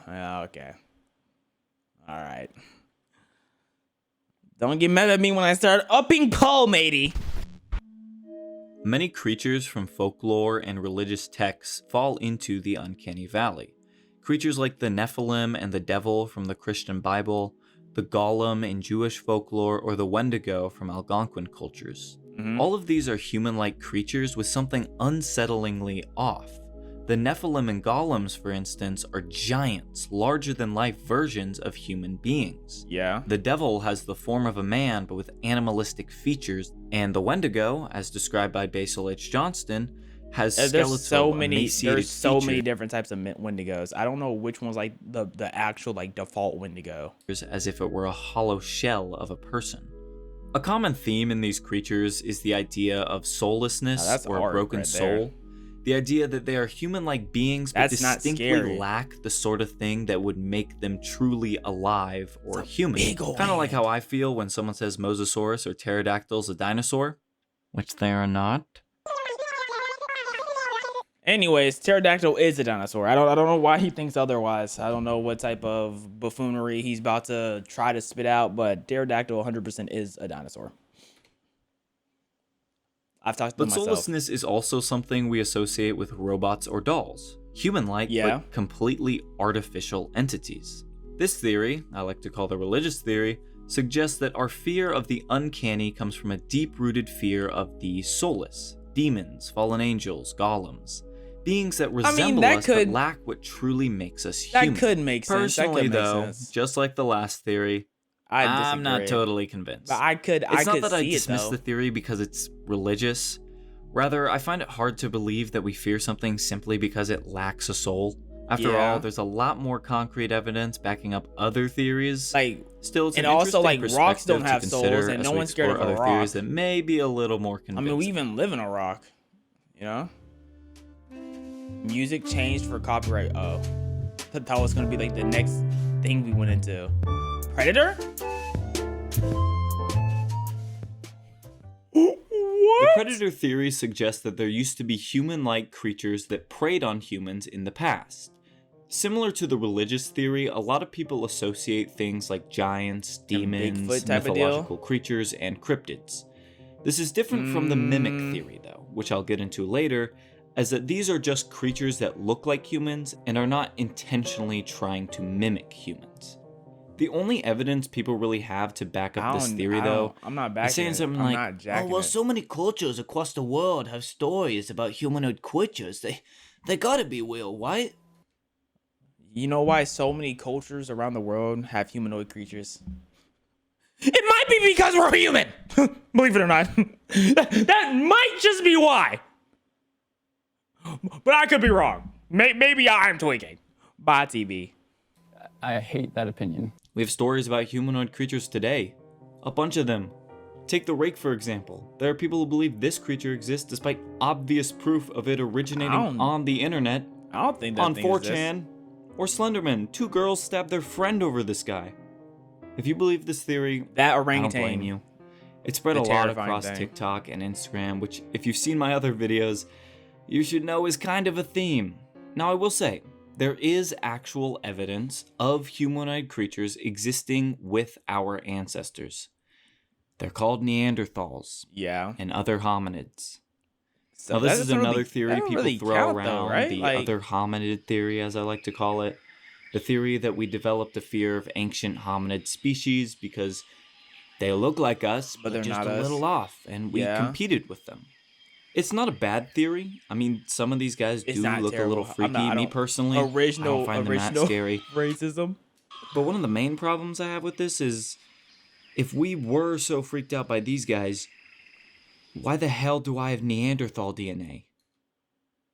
If we were so freaked out, why did I put my dingling in it? Like, because in the past, people put their dingling in everything. Everything was getting touched. Why do you think there's bestiality laws? Because there used to be none. And we saw what happened when there wasn't. That's why. I just spit everywhere. I mean, my ancestors bred with these guys. Plus, some of these things that are part of the Uncanny Valley do not look like some of these hominids. Yeah, they don't look like them at all. Ancient hominids are so shocked. The disease theory. The disease theory suggests that our fear of human-like objects and creatures might come from a prehistoric instinct to avoid corpses and sick people. And it makes sense when you think about it. Robots and dolls that look almost human often have stiff, unnatural movements and lifeless expressions, I'm not jacking kind of that. like someone who's sick or dead. The theory is that our brains still pick up on these signals as a warning, just like it did for our ancestors. Even though now we're dealing with robots, dolls, weird CGI, and sick people. I think this theory does make sense for a lot of cases. Really? Take this, for example, a prop of a severed head used for the show Dexter. Yes, it's fake, it's not real. Please, don't block my video again. It gives off some uncanny vibes, and it is supposed to be a recreation of a dead person. Yeah, so but it fits this theory. Does that spook Honestly, anyone a lot in chat? Of Uncanny Valley images. Chat, did that spook any of y'all? Be honest. Like, did y'all feel any uncomfortable at all? Because I wasn't feeling nothing, bro. I wasn't feeling nothing at all. Oh, I'm so scared. Makes me hard. Okay. On to continuing the video, I guess. Applied to this theory. For some examples, Momo, with the shrink-wrapped, skull-like face and bulging eyes. She's just ugly. This drawing by Sinister Scribbles, again, a shrink-wrapped, skull-like face with bulging eyes. I guess. That old YouTube video called My Dead Great-Grandma's Coffin in My Own Backyard, where that dude kisses a literal corpse. I'm not. And how did you stumble across this video? Because I never in my life have even heard of it. So how did that happen? How did you somehow end up in the vicinity of that video? Because that's telling me a whole lot about you, man. A whole lot. Gonna get more into that. If you know, you know. And even the police sketch of the Baton Rouge serial killer almost looks like a pale dead body. It's even got the dark lips and exaggerated eye sockets. So, mystery solved, right? No. Well, I'm not entirely convinced. I know I said this for every other theory. Though I don't really agree with this theory. Personally, though, I'm not totally convinced. I hate that opinion. Why the hell do I have Neanderthal DNA? But I do definitely think this is the strongest theory so far. But there are a few examples that I can't quite fit into this theory. Specifically, CGI and deepfakes. Yeah? Take a look at this image. Or this one. Some may say they're just a little weird, nothing too bad. They're just a little weird. Others may say they're scary. Who is Personally, scared of that? I don't mind them. Weird, nothing. Look at this. Who's scared? Image. People look like that. Or this one. You know, people don't look like that, but like babies don't look like that, but still they're not scary. Some may say they're just a little weird, nothing too bad. Is Uncanny Valley just ugly, scary. Bro? It just might be a synonym to ugly. I don't mind them too much. I used to watch the Polar Express every Christmas as a kid, so maybe I'm just used to it. But I think we can all agree there's something off about them. But it's not because they look diseased or dead like the last theory. They just look off. People got like a little bit of not a formally set face or formally set body, and they're just like, Uncanny Valley. Why is your left eye bigger than your right? Yeah, you're uncanny, all right. I was just born away. I was just born away. Like, what could explain this?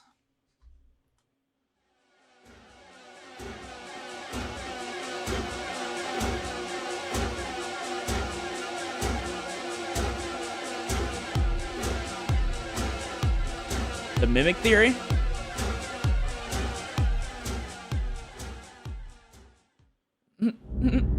I'm sorry. I was sick, so my voice sounds weird in this part. Like right here, the thing that wouldn't make me scared is the Uncanny Valley. It's the fact that we're in the middle of the night in the woods. Anything I see right now would terrify the absolute feces out of me. That stupid head in the corner. Y'all saw that? Homo mimus phallusis, or more simply known as the doppelganger. A fictional creature concept created by user Ohio Pingu 69.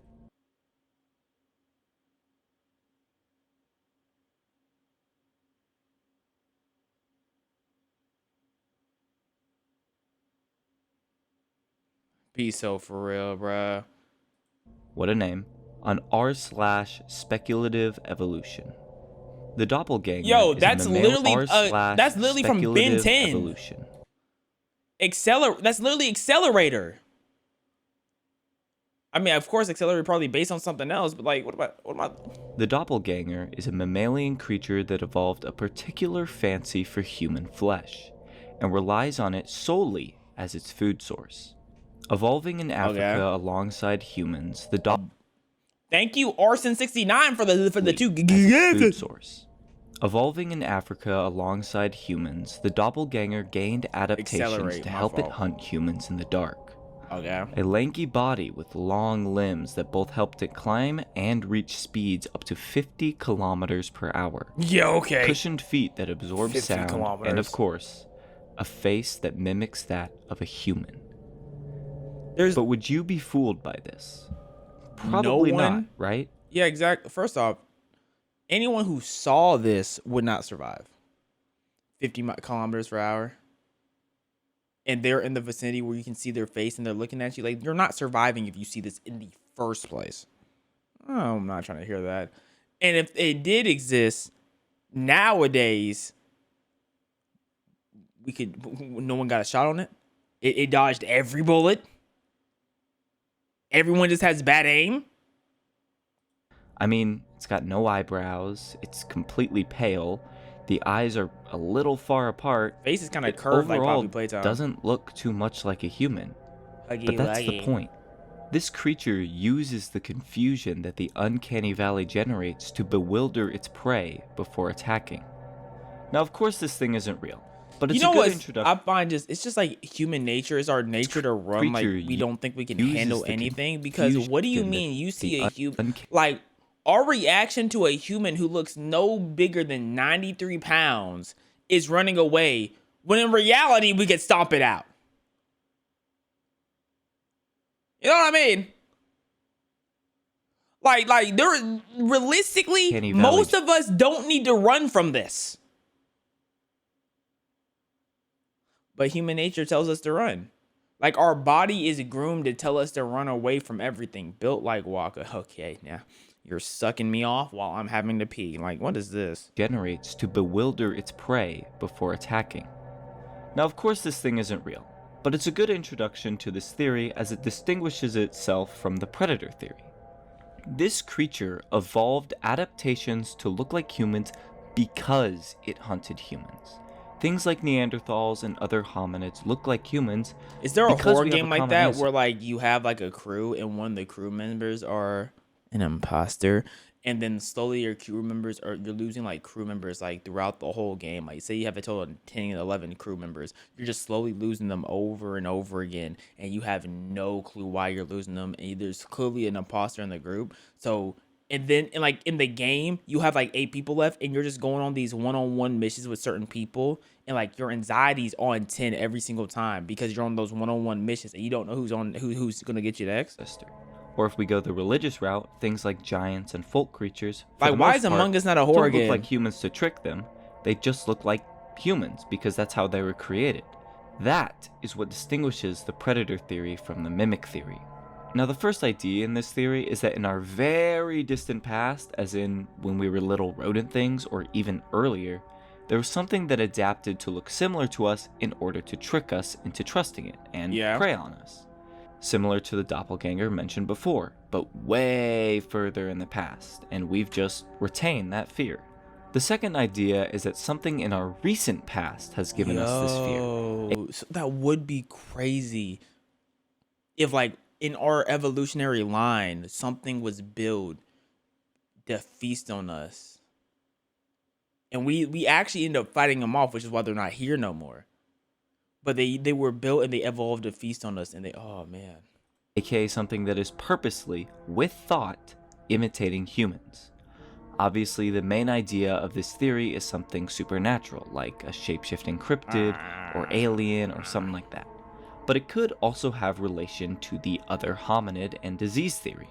It could be that these other hominids, or maybe even other humans, wore the skin of humans in order to intimidate us or other tribes. I mean, in slavery times, they would use dead slave skin and just like use it as like house materials. So, like, I mean, the cannibalism exists. I mean, I think we don't need a whole different species of people to do that. We have people in our species doing it already. And it has been ingrained in us to fear this imitation. There isn't much evidence backing up this theory. There's no evidence of non-hominid creatures mimicking humans, nor is there any evidence of the supernatural doing this. Yeah. I mean, there's videos online, but most of that shit's fake, so not much of evidence. Now, if you've seen my other videos, you probably know that I like to debunk stuff. The Philadelphia experiment, Deloitte ape, and the theories of the body girl are don't know what any of those all are. things I've Y'all tried know any to of go those? through and find the truth for. With this, you'd think I'd do the same. I mean, it sounds kind of absurd when you look into it. Humans wearing other human skin, a supernatural shape-shifting creature. Like, I mean, that come is on. just nasty But looking, one bro. night, I was really thinking to myself why I feared the Uncanny Valley. Well, I don't fear it, so maybe that's why this doesn't apply to me. Like y'all might fear it, but I don't really feel nothing. Thank you, DDDYE3 for the sub. I think the reason I don't fear the Uncanny Valley is because, like, I know I won't see it in real life. You know? Whereas in like other forms of horror, like being chased, you can feel that feeling. Uncanny Valley purely relies on the fact that you think what you're looking at is weird. It doesn't rely on anything else. Whereas if I'm actively in a horror game, a lot of the parts of a horror game feel real, which is what makes them scary. I was looking at this image specifically when I really tried to think about it, and I realized this doesn't make me uncomfortable because it looks like a dead person or soulless, or because I don't want to Does this make anyone feel uncomfortable? Badoingle it, but because it looks like it's trying to mimic a human. And that is what makes me uncomfortable. And yet, I'm still not convinced. I know, I'm sorry. He's fighting himself so over you know here. what?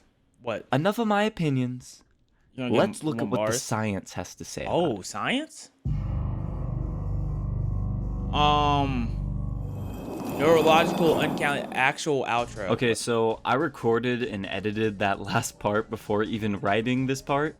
Little did I know I would not find much of anything that I haven't already said. I did find that the science for the Uncanny Valley is quite debated. In fact, the very existence of the Uncanny Valley, separate from other fears, is pretty debated.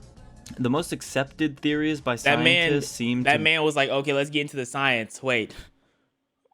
I am the science! Be the disease theory, and to my surprise, the mate selection theory. There are a lot of other theories out there. If you want to do more research, I've got some links in the description. Mate selection is such a nasty theory because it's just like, dang, they're ugly.